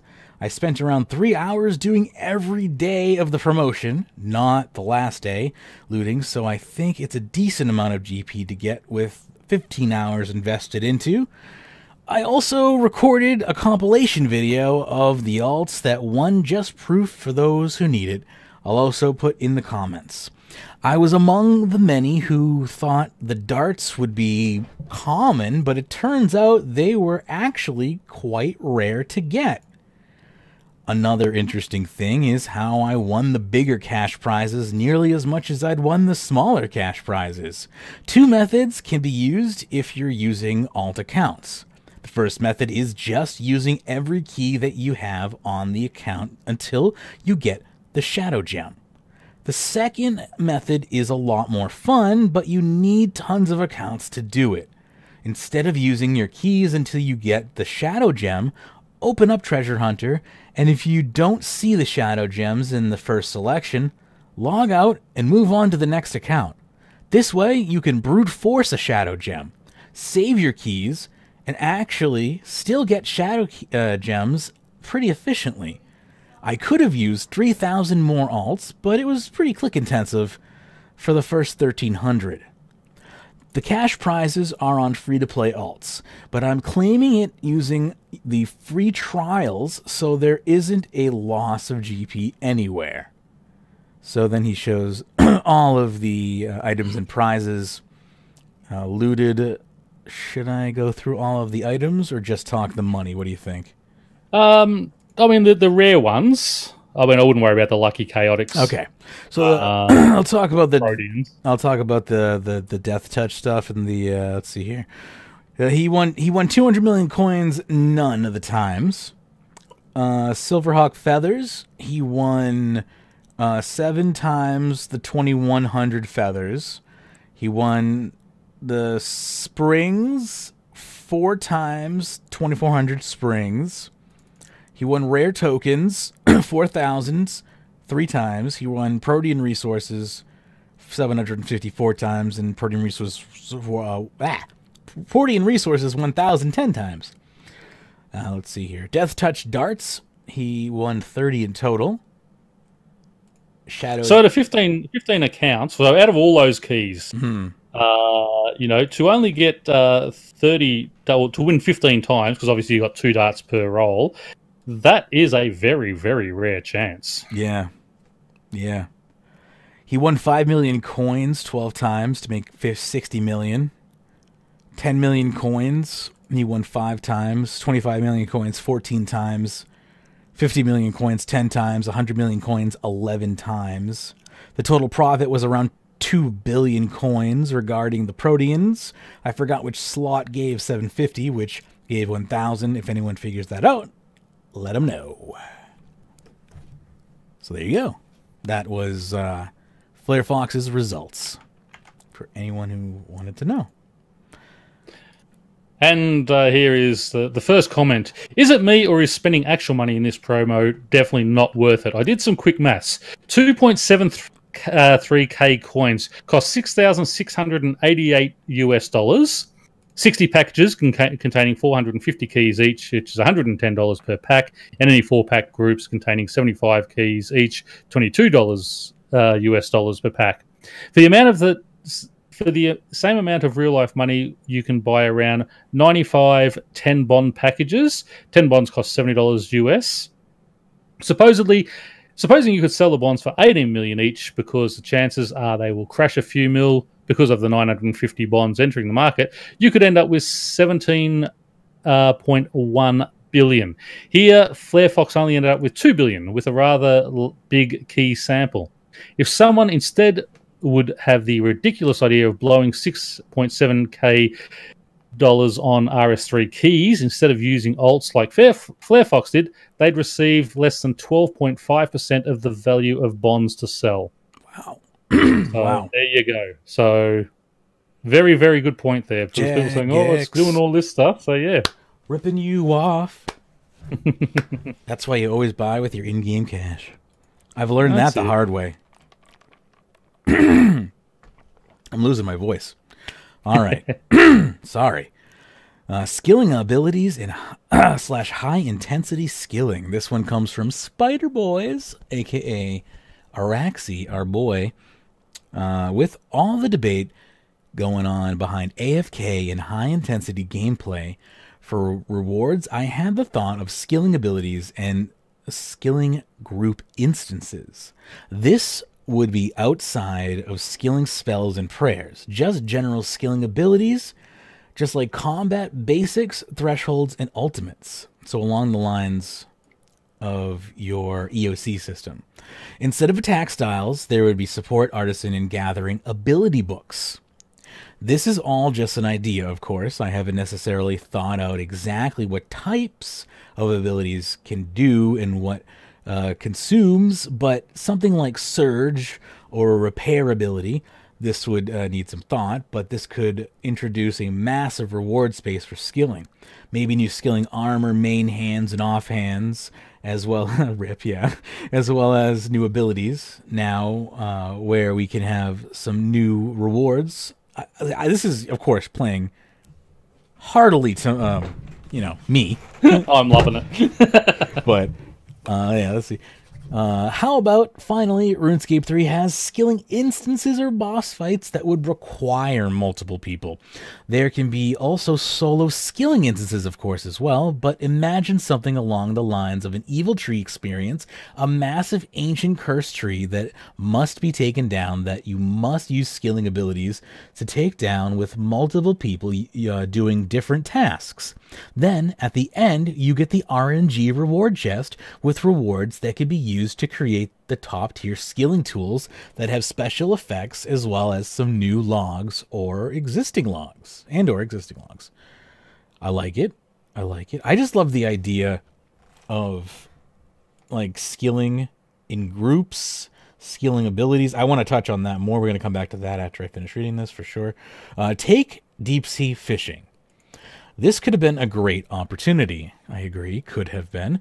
I hope they revisit deep sea fishing at some point in time and tweak the fast click method to some degree. This could have been a great opportunity to introduce an interactive group skilling instance, just like bossing, where you take on a sea monster, instead of a group hero items like Torva's fishing rod being some insane RNG drop with Luck of the Dwarves. Instead, this could have been a unique drop or multiple piece drop from a skilling encounter, as well as a chunk of sailfish and blubberfish. The main reward from these skilling boss encounters would be unique skilling rewards, as well as an alternative to AFK resource gathering. TLDR, bring the PVM experience to skilling. With skilling abilities, group solo skilling bosses, quick decision-making, and skilling rewards with beams and global announcements. Note, this is all just a quick idea. If there's any massive flaws you see in the idea, let me know. So, I personally like the foundation of the idea. I think that the only way that skilling is going to survive and evolve is going to be basically bringing PVM mechanics into skilling, basically kind of somewhat what they did with mining, only we need to ramp it way up. I mean, with the deep sea thing, I mean, I had the same idea, and I think I put a video out about it even, where I said, we needed a more dangerous area where there's a chance of getting dragged into the water, and, trolls can come up and steal your stuff. Now, if you had you had to flick between different, sort of abilities to protect yourself and things. That'd be a perfect type of thing. You can still do your AFK, but you've got this higher intensity one. What annoys me? The first comment here says, "What's the difference between what you suggest and PVM?" All you suggest is changing names. PVM players are the ones who will play it and not the people you intend this for. That's not true. If we had I mean, I love the idea of his, evil tree type thing. If you had a large elite version of that, where you need to go in with 6 players, 3 to cut, 3 to burn, you got to dance around, you got to avoid sort of slashing branches. When those roots come up, you have to dance out of the way, or you take massive damage. That's the type of skilling boss that would be great. And you can make a special armor for that type of thing. Yes, have offhands that'll give you that little bit of extra bonus or damage against it and things. Perfect idea. Obviously, it does need to be fleshed out, but this is the type of thing that skillers have been asking for, with more interactivity rather than just all AFK. They have started doing, but we sort of need to take that next step, and something with abilities I'd be really love to see a design document on something like that. I personally love shifting tombs. Like, I see that as a skilling mini game, right? Like, you get skilling XP from it, you can get crafting XP. I'm forgetting most of the other ones. I just look at it as a magic mini game where you got to run through and burst boxes. Yeah, I mean, and that's kind of basically what it boils down to. But I enjoy doing it. Like, it's a race against the clock to basically get to the end of this puzzle maze, right? It's to me a simplified version of dungeoneering, but it's got interactivity, it's got small puzzles, it's got levels, it's got elements of skilling, and it's got elements of PVM, but at the same degree, you're fully interacting with the game, and it's providing you XP and the skills that you ask for. Now, why not tailor that into a specific skill? Like, for instance, Evil Tree, you have an instance for an ability. You know, you could have, again, let's target deep sea fishing. I like that, like, you have, again, in deep sea fishing, there's a whatchamacallit, a sea monster that spawns, right? Yep. And you can feed it fish. And the entire group of people there basically have to feed it fish, or the activity won't finish in time. Yeah. Correct. And if everyone satiates the beast, you get a reward. And I believe the reward is on tier with, I believe it's to your skill total, but it's a casket, right? It's like it's a treasure trail casket. So Yep. if you're maxed, it's an elite treasure trail casket, which is not bad. And now you got your chance at a die there, basically just hanging around fishing. So more activities along those lines, but at a greater breadth. So again, if instead of just simply feeding that fish, if a group of 6 players jumped in that fish's mouth, Jabu Jabu style, went in there and had to actually like maybe fish out some parasites to make it feel better, like that. Maybe the sea monster has come up from the depths. It's sick and needs help from some adventurers, and then you use our because it swallowed some sea piranhas, and they're eating its insides, and you need to jump in and get them. And maybe it's like you could even go in hard mode against the clock, which is optional for better rewards to get the piranhas out in a certain amount of time for better rewards, because it does damage to the poor sea monster. Like, you could even add reward tiers on top of that. So this is just one specific instance, but so you have fishing in there. You could have crafting to make the bandages and whatnot. Maybe magic or herb lore to craft the salve to put on the wounds and whatnot when you're in there. So like having these types of again, this in my mind almost falls into the distraction and diversion category. But what needs to happen is these need to, I guess, become activities, I guess, that are lengthy enough in time and repetitive enough in length that they can become repeatable activities. That I guess you just have to bank and repeat like you can with PVM would be the idea. It's like, you're going. Go ahead. Just have you can have like a little whirlpool. You've got to you and two or three other players have to jump this whirlpool. You go enter into the instance. That's where you meet the giant sea monster and that type of thing. It is a skilling boss that way.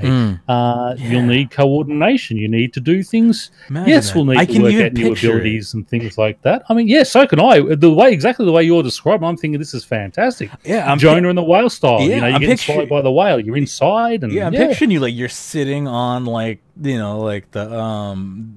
gut of the whale. It's like its squishy intestines, and below is like the bubbling digestive acid, but inside are like the piranhas hopping around eating its food and trying to rip through its intestine lining, and you're there with your special like oily rod fishing them out and killing the piranhas, and then turning around and taking the piranhas and like grinding them down and turning them, using herb lore and turning them into a salve, and like basically like turning them around and using them as medicine. Then like I think that'd be awesome. I'm done with my spiel. I'm done with my tangent. No way, that's it. But that's it. They've always said they can't do a skilling boss. We've just come up with 3 ideas, bang, bang, bang. That And I mean, obviously they need to be fleshed out, and they need a lot of work. I could even phase that. That it starts off with piranhas. It starts off with baby piranhas, and all of a sudden the screen shakes. You just pissed off something bigger, And then the bigger parasite comes out, and you have to fight this worm that's coming out of its duodenum, and like all of a sudden this gross ass picture like those worms that have like the 3 split mouths that open up and it's like curling up, and you're all of a sudden you got to switch to range now because you can't fight that thing, and because you don't want to get in the stomach acid, so like you're switching to range or magic now. But like I'm not going to spoil the rest of it because you're No, then you're starting to bring actual PVM into it. But maybe that's where you switch to herb lore, and you've got to. That's where you're using your ground up piranhas. That now, they make like an acid that you throw and start eating that, and you need that herb lore level to be able to do that and that type of thing. And that's defeated the bait, my own idea. But yes, defeated at my own idea. But no, but still, it's you just twist it around and I know. Okay, well, I can't range, but why can't I throw the mushed up herbs, the mushed up fish at it through my herb? Yeah. Well, you need to figure. Yeah, you need to create like an anti-parasitic. Like you find out it's not just piranhas, like it's an actual parasite. And it goes deeper, and like there's you can have like the instance can have a story to it, just like an actual like boss instance can. Like it could even be like its own. It could even be like its own little dungeon as you go. You just go forward more and more and deeper into the sea monster, to get it all cleaned out. Bladecom saying that OSRs has a skilling boss, but I don't think it's done very well. It just ends up being a sink for food, but it's the best fire making XP in the game. Yeah, and that's basically, I believe, what it was done for, was for the fire making XP. Gotcha. So I don't want it to end up just being like it's just an XP dump. No, I want it to be. It's got to be, yes, that's rewarding. That's my only thing. And immediately when what my problem was I had a very specific vision in my head, and I was like, yes. But anyway, but you need to craft a special outfit so that don't eat you and things like that. But there's all sorts of things you could do. Oh, well, I also want to talk about like skilling abilities. That could be when skilling abilities come into play, right? Instead of using your magic attack, you could be using like fling salve. Like you could be using your bow to be like launching an arrow that's not necessarily an arrow that has a weapon attached to it, but like a vial tipped arrow that has a salve in it or something. Like you're merely just trying to inoculate the creature, something along those lines, where only one arrow is necessary. So you maybe just have like a simple like pistol, sling. Yeah, just a sling. Yeah. Yep. But I like the idea of having simple abilities like that. Maybe where you have like a small AoE ability where you throw something on the ground that creates a small cloud of healing or something like that for your allies. Or anyway, I do like that idea. It could definitely. I'd love to see it fleshed out. But yeah, it's cool. Anyway, let us continue. What else we got here? Yes, the big possible conspiracy theory that we talked about after the last show. It didn't make it on. They didn't make it on the docket. This actually got a JMod reply, it looks like, as well. It also got some JMod action as well. Interesting. Okay, so this is called the upcoming big update. Could be Expansion 2. Back in 2017, Jagex decided they would go forward with an expansion model consisting of 3 expansions that year. One would be the expansion that had been revealed, which was Menaphos. However, due to poor results, Jagex had paused the expansion model and instead worked on unfinished business and typical regular updates. Last year, 2 updates, which essentially have the same outcome, were pulled and both had a very high popularity. Whilst the wording may be incorrect, they were something along the lines of rejuvenating the wilderness and wilderness before the God Wars. I believe this makes sense to be the big update coming this summer or the start of next year, because the planning had already been done and pulled, and players loved it. So what's the evidence that Expansion 2 was anything like this? First of all, check the URL for this image, which they then link to a picture of bird person. It's a colorful bird. It's a colorful bird.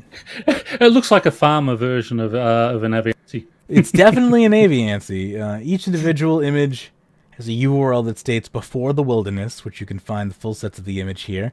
Yep, it definitely does say before the wilderness and whatnot, but that's about the only clue we can get for that. Secondly, you can check out these graphically reworked God Wars bosses, which were confirmed by Jagex to be from Expansion 2. By themselves, it's pretty speculative as to what Expansion 2 would have been, but in the context of Before the Wilderness, it makes a lot of sense. Before the Wilderness, as it is in-game, it was Forinthry, the area where the God Wars took place. So then it links to a video here, This is not a... which is just, I believe, pictures of some models of before and after, upgrades, which of some God Wars bosses. Yep, and that's about it. Thirdly, the RuneFest 2017 lore talk was about the formation of armies during the God Wars. I unfortunately can't find a link, but many people will surely remember this talk. The information would would be essential in creating an update where we would visit the God Wars, and now there is a link there now. Next, check out these images, which are linked below here in the document. Note that they're all copyrighted to Jagex as opposed to hobbyist images. All of the following images look like content which could fill Forinthry before it was destroyed by the God Wars. The creatures could represent animals and monsters to fill Forinthry, now extinct due to the God Wars. So again, these are all images that are still copyright Jagex, and these are images that some of these monsters are holding actual Zerosian symbols. This looks very Zerosian, I would believe. I mean, this land even looks very wilderness. It looks like it could be the wilderness, just, you know, not destroyed. So, kind of cool. If you look at Jagex's website, you can see JMod's working on a concept for Wilderness 2, which is true if you look at the corporate website. And finally, in a recent live stream mod, Jack, Timbo, and Shawnee made in-house jokes about visiting the wilderness before the God Wars and creating player-owned towns. I think this sounds like a very exciting update due to some of the work being done on it previously and performing so well in the polls. It could make sense as the upcoming large summer update, or large update next year. Now, I mean, looking at that from the Jagex website picture where they're working on Wilderness 2, yeah, normally that type of thing would always go through, and you wouldn't have something like that sort of accidentally get released onto your corporate website, you know, sort of a hidden update like that. Normally, this being Jagex, he actually could be right there because they aren't the best at keeping secrets on things like this. Yeah. So when I looked at that, I thought that that's just something that they've just mucked that up for the site just to sort of have a bit of a joke type thing. But then I think maybe it is true. That image has been there for a long time, so like I don't know. They're silly. I wouldn't put it past them. Yeah, that's it.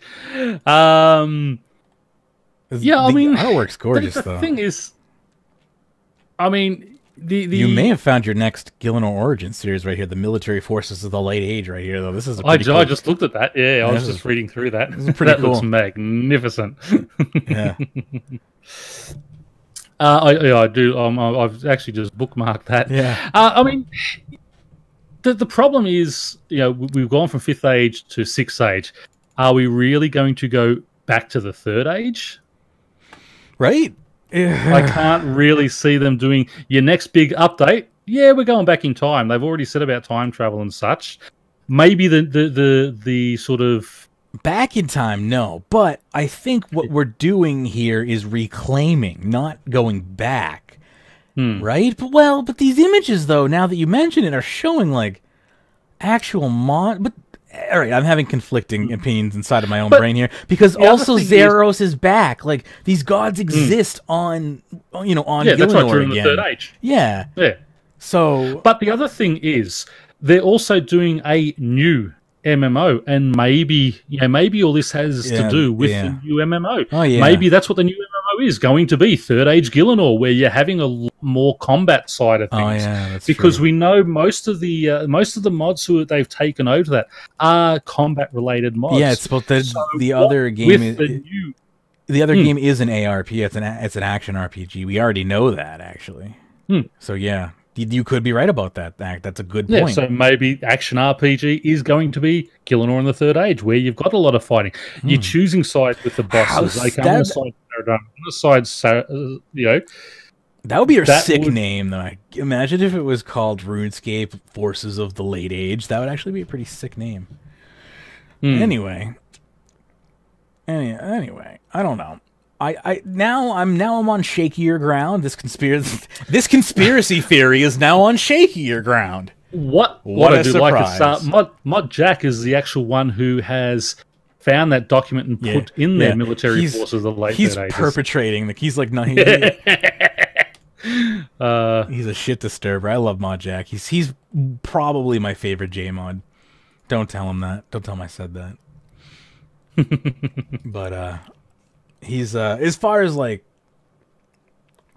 the content he pushes out, I feel like he seems to really care about the company. Not saying that other J mods don't, but I can feel it. I can feel it on him. And maybe I'm wrong. Maybe I'm completely wrong. Maybe he's horrible to like people behind the scenes, and I'm just like ignorant to it. But he seems like he just. Anyway, I'm moving along here.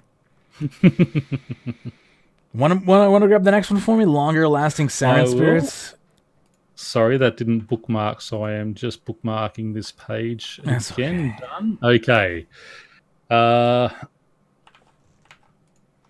Okay. That's not opening for me. That's just in Blueprint. Blueprint. Let me sync. Sorry, in. No, I've only got it as black. It's not like a link. Do you want me to open it? Hyperlink. Yeah. Sorry, I'll do the next two if you like. All right. The bots versus MTX, because I can't open that one. There's actually one before bots versus MTX from BladeCom. Longer lasting Siren Spirits. Could we maybe get Siren Spirits to hang around a little longer? I can't help but miss them in a small time frame when they appear. Anyone else have that problem? I play with the sound. I play with the sound on, so I generally don't miss them, but I've missed a few of them.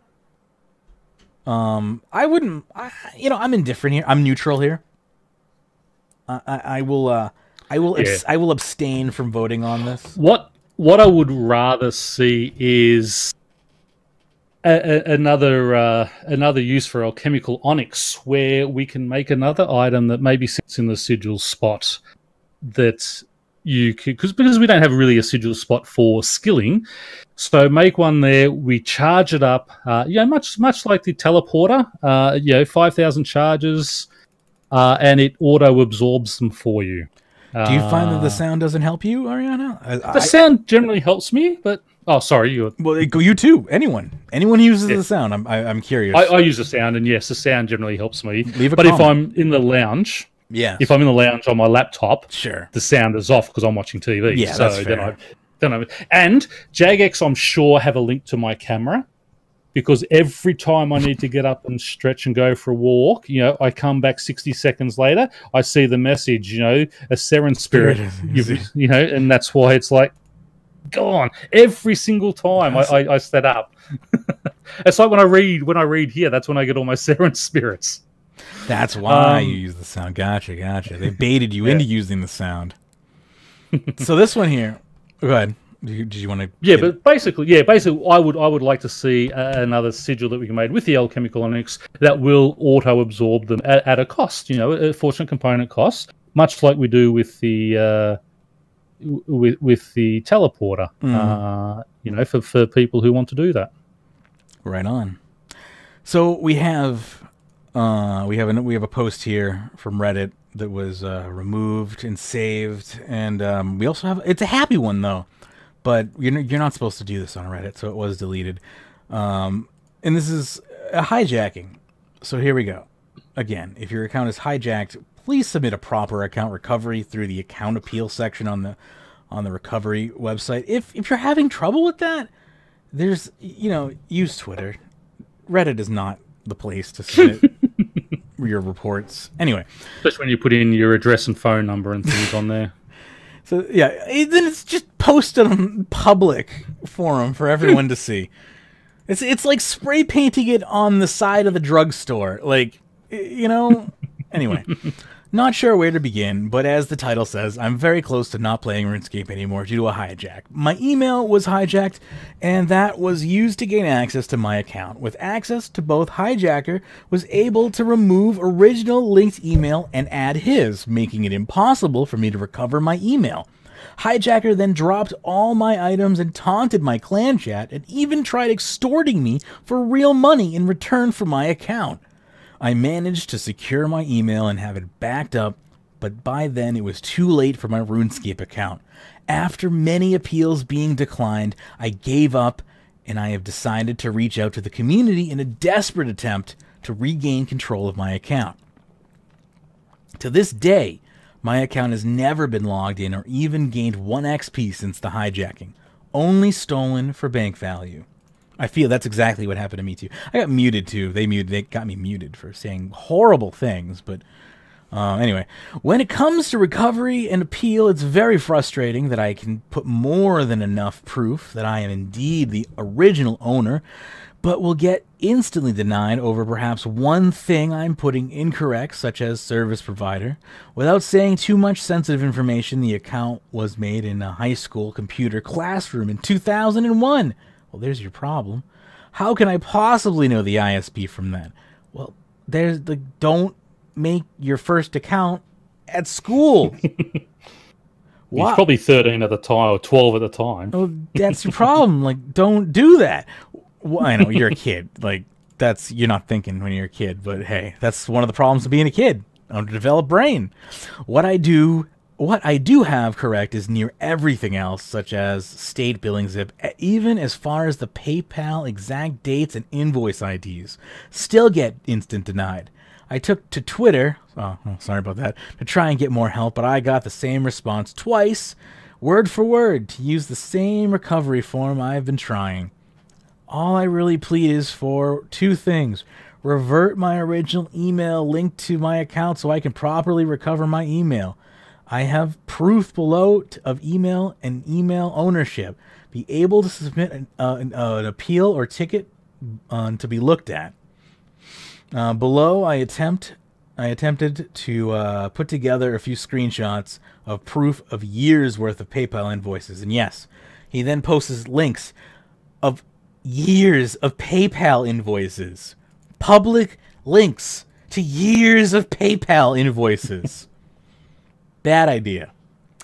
Thanks in advance for any response or help towards recovering an invaluable account to me. So invaluable, I'll just post my PayPal invoices publicly so you can all steal it again. Mod Steve W. actually got back to him and replied, think I found the account. Probably wasn't that hard after all the information he just flooded into the public. Although the in-game name is different, the appeal is okay. The account hasn't been used in over 2 years. It would be good if you could match the earlier passwords. Your billing info doesn't match fully, and you don't seem to now to know your own zip code. He bought an account then. It is possible. It is possible it was a typo on supply. Your appeal IP was never been used. This is hard to read, Mod Steve. Your IP has never been used for game or web access, but that is not unusual on a dormant account. The ISP and Geo have a match in a log in history and significantly across a couple of strong password changes. The ISP is not through a VPN, which also helps. That said, you do also have a strong pass match, contact email, ISP, and geo creation date, 4 out of 5 recoveries, and the account wasn't last used by the owner, so we are invalidating that pass as compromised. Auth was removed 3 years ago with links to the compromised pass, and the last code before that was clearly not entered by the owner either, so I can ignore all of that. You have a billing date correct and the billing type, and you provide things like bill payer's name, real life address, billing, etc. On balance, and the claim looks good enough, but I can see why we would auto deny. I have set the email you provided in your last appeal. It contains the last digit 7, and that is now the correct recovery address for the account. So they actually were able to help him. Like, your creation date is out by a few months, but close enough. Right? I mean, hey, it was what? How many? It was 18 years ago.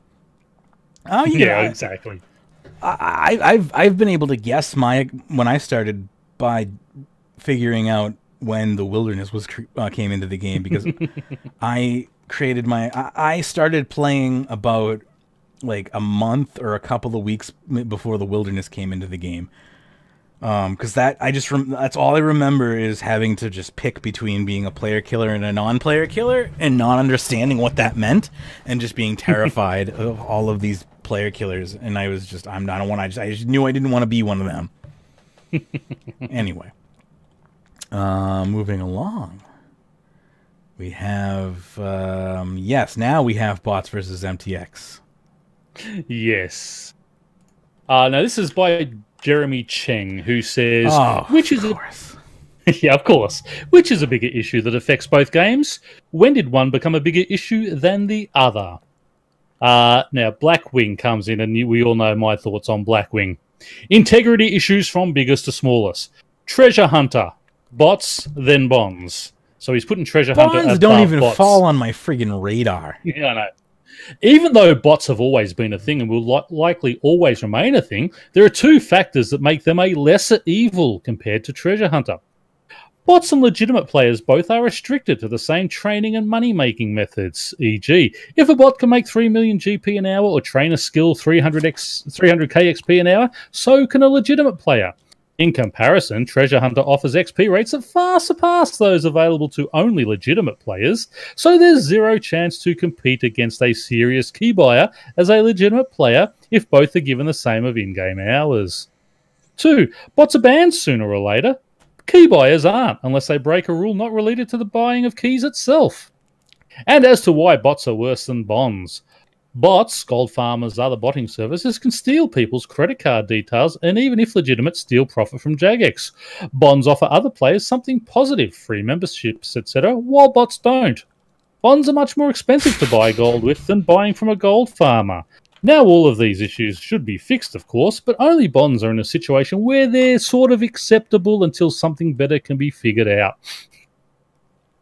I don't even know what to say to that. Until something better can be figured out. What better can be figured out? Universal basic membership? Like, what do you want? You can already earn membership by playing the damn game, thanks to other people buying bonds. What do you want? I mean, the company needs to make a profit. As we've always said, would you pay $25, $30 a month for your membership? No, yes. You wouldn't. Not that many people would. You would. But I mean, not many people would. Yeah, 10% of their current paid membership would do that. That's why they need to have MTX. Yes. You don't have to participate in these things. You are not. There is not a thing logging in saying, "Okay, buy your keys before you go any further." There's nothing that says, "Okay, to access Elite Dungeons 2, I need to go and buy 25 keys first." But the game is not fully there. Not yet. We did actually have a boss at one time. It was based on keys, didn't we? We did, but thanks to Shawnee. That fell down really.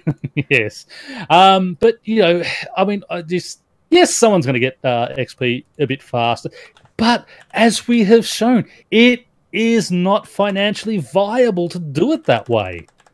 Yeah, no, it's not. To max out an account, it costs someone over $15,000 to get a max account, and that was just a max account. That wasn't 120s. That was just maxed. I mean, people barely even care about a maxed account these days. It's all about those sexy 120s, and even that, it's like.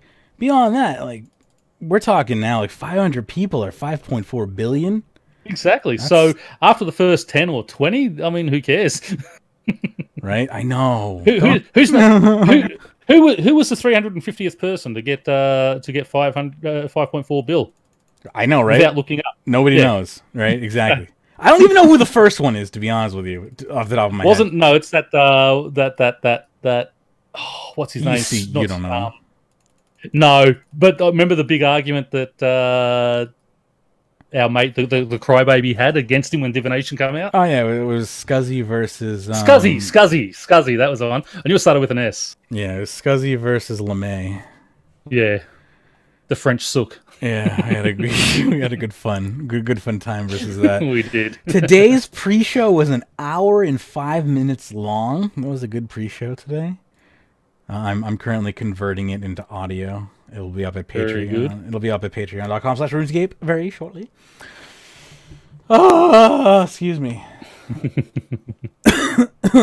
They want people to buy bonds for the goodwill of it and not make any money off of it. That's right, exactly. They want basically that's what they want bonds to be. That's I don't understand it. I don't understand it either.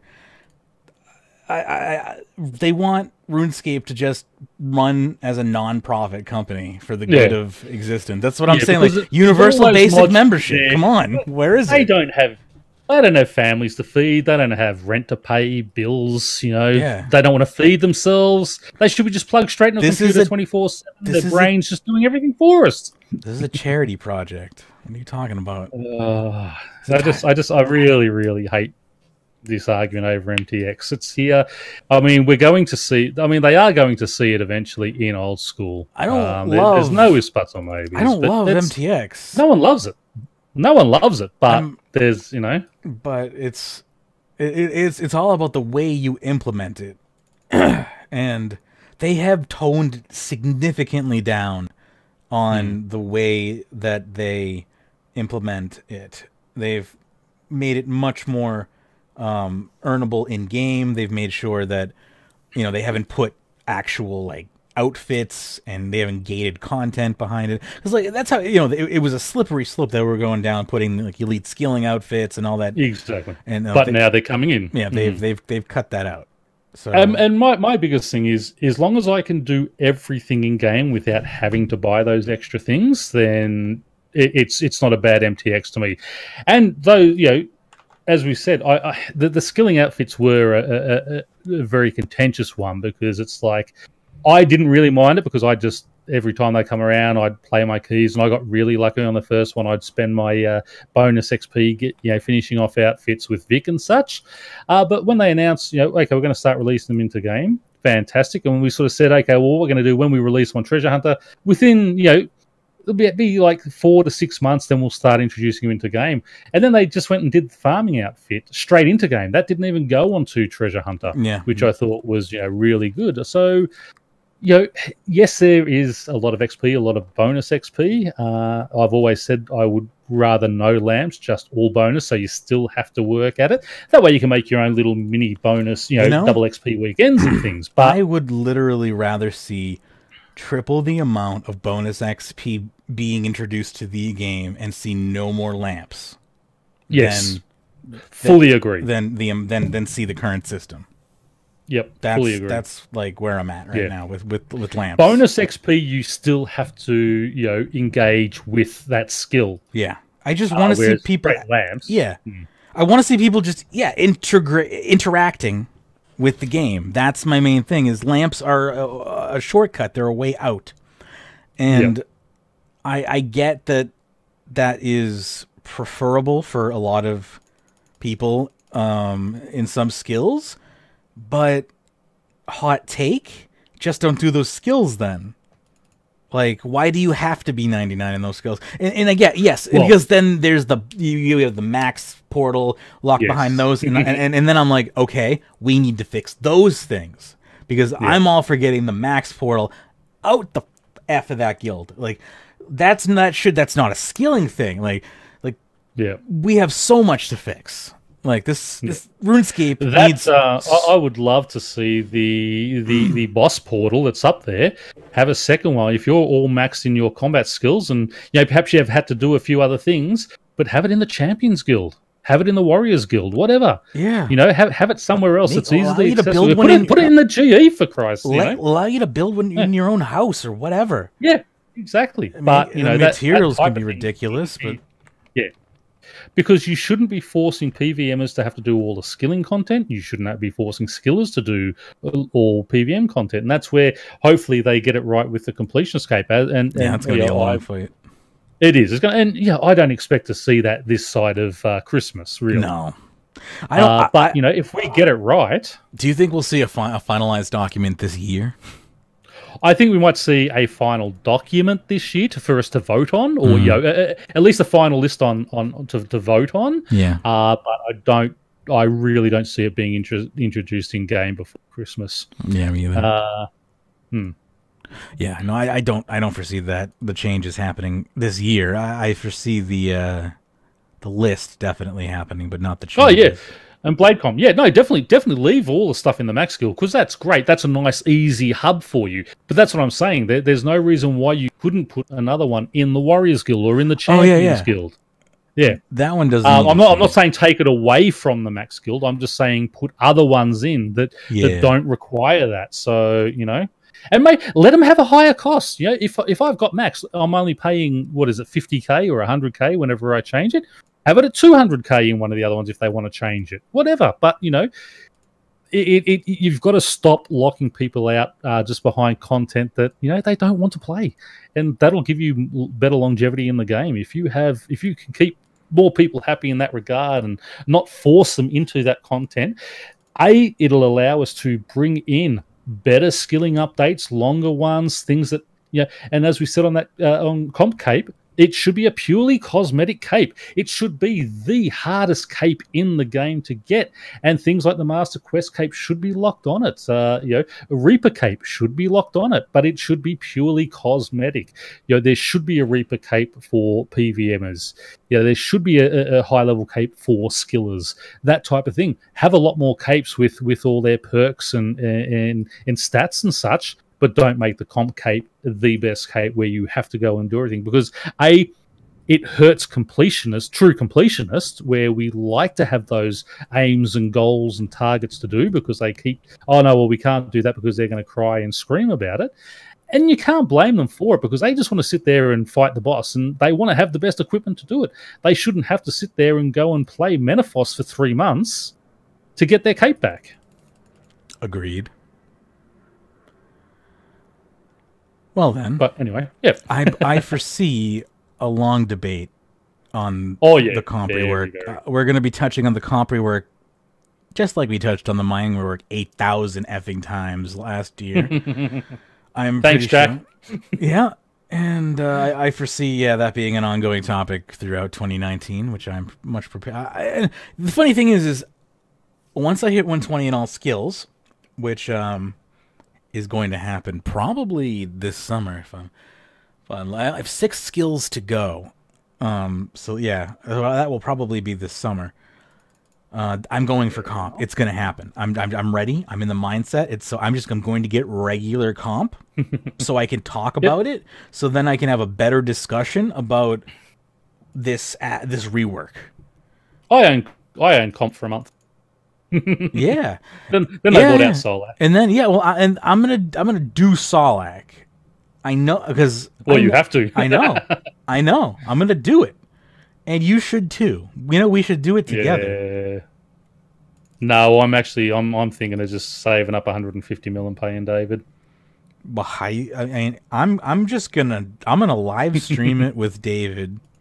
He doesn't know this yet, but these are my plans. And I think it will be an entertaining event. We'll make it a charity event, maybe. We'll figure it out.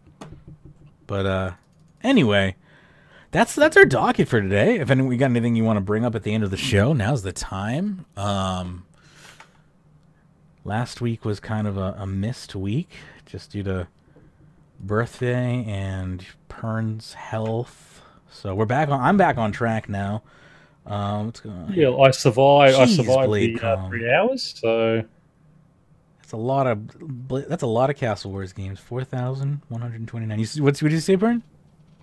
I said I got through today's 3 hours, so I'm still here. I'm still alive, so I should be back on track now. Yeah, I appreciate you surviving this show. I hope it wasn't too bad, and I hope you start feeling better. I hope this isn't a downhill struggle for you. Oh yeah, no, fingers crossed, but we'll be right. We'll get there. But yeah. Anyway, I will go ahead and read the outro. Next week, I guess, is the one thing I will bring up: Planet Side Arena. Did you have something as well, or?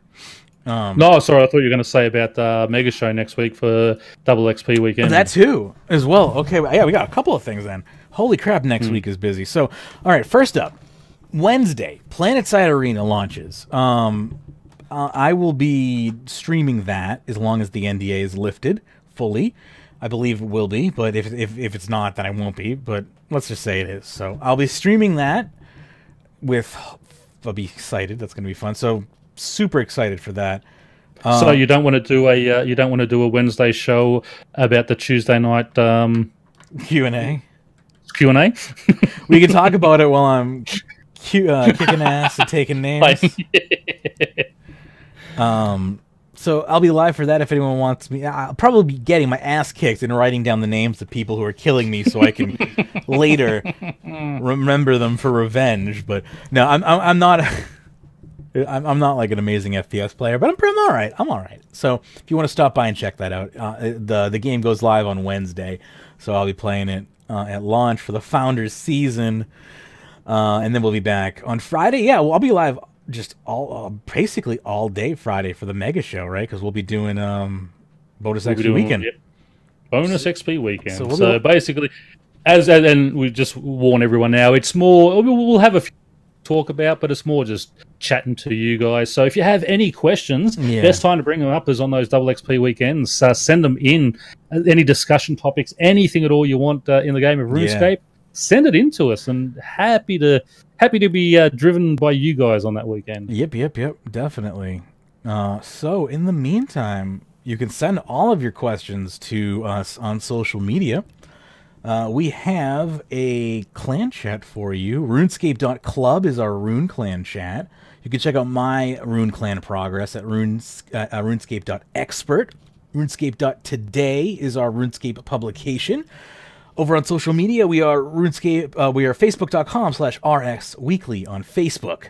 Twitter.com/RSWeekly or at RSWeekly over there on the Twitters. RuneScape.chat in your web browser for our Discord channel. You can find us over on YouTube. That's RuneScape.video. And you can find us on Twitch, Magebit.tv, right here live. And that's where we'll be for Bonus XP weekend. And, in-game, Kill, Skill, and Chill. You can find the pre-shows, blogs, all that fun stuff at patreon.com/RuneScape. Today's pre-show is an hour long. It's going to be going up right after we pop off this. If you want to do a one-time donation, you can do so at paypal.me/RSW. I can help fund the show that way as well. Or if you want to fund my personal projects, I have tons of personal projects going on as well at magebit.me. All of my personal blogs. I do audio blogs as well that are free to listen to over there as well, so you can check those out. But all my personal projects, including personal writings, and I have personal audio logs that I'm doing as well that are like podcasty as well that are not RuneScape related. You can check those out. Magebit.me. Anyway, big special thanks to our top Patreon supporters, including Sudwood, Ricky A, Michael K, and 15 others. Thank you so much for your ongoing support. Wouldn't be able to do RuneScape Weekly if it wasn't for your support, so thank you so much. And we'll be back to do it all again next week, so happy scaping.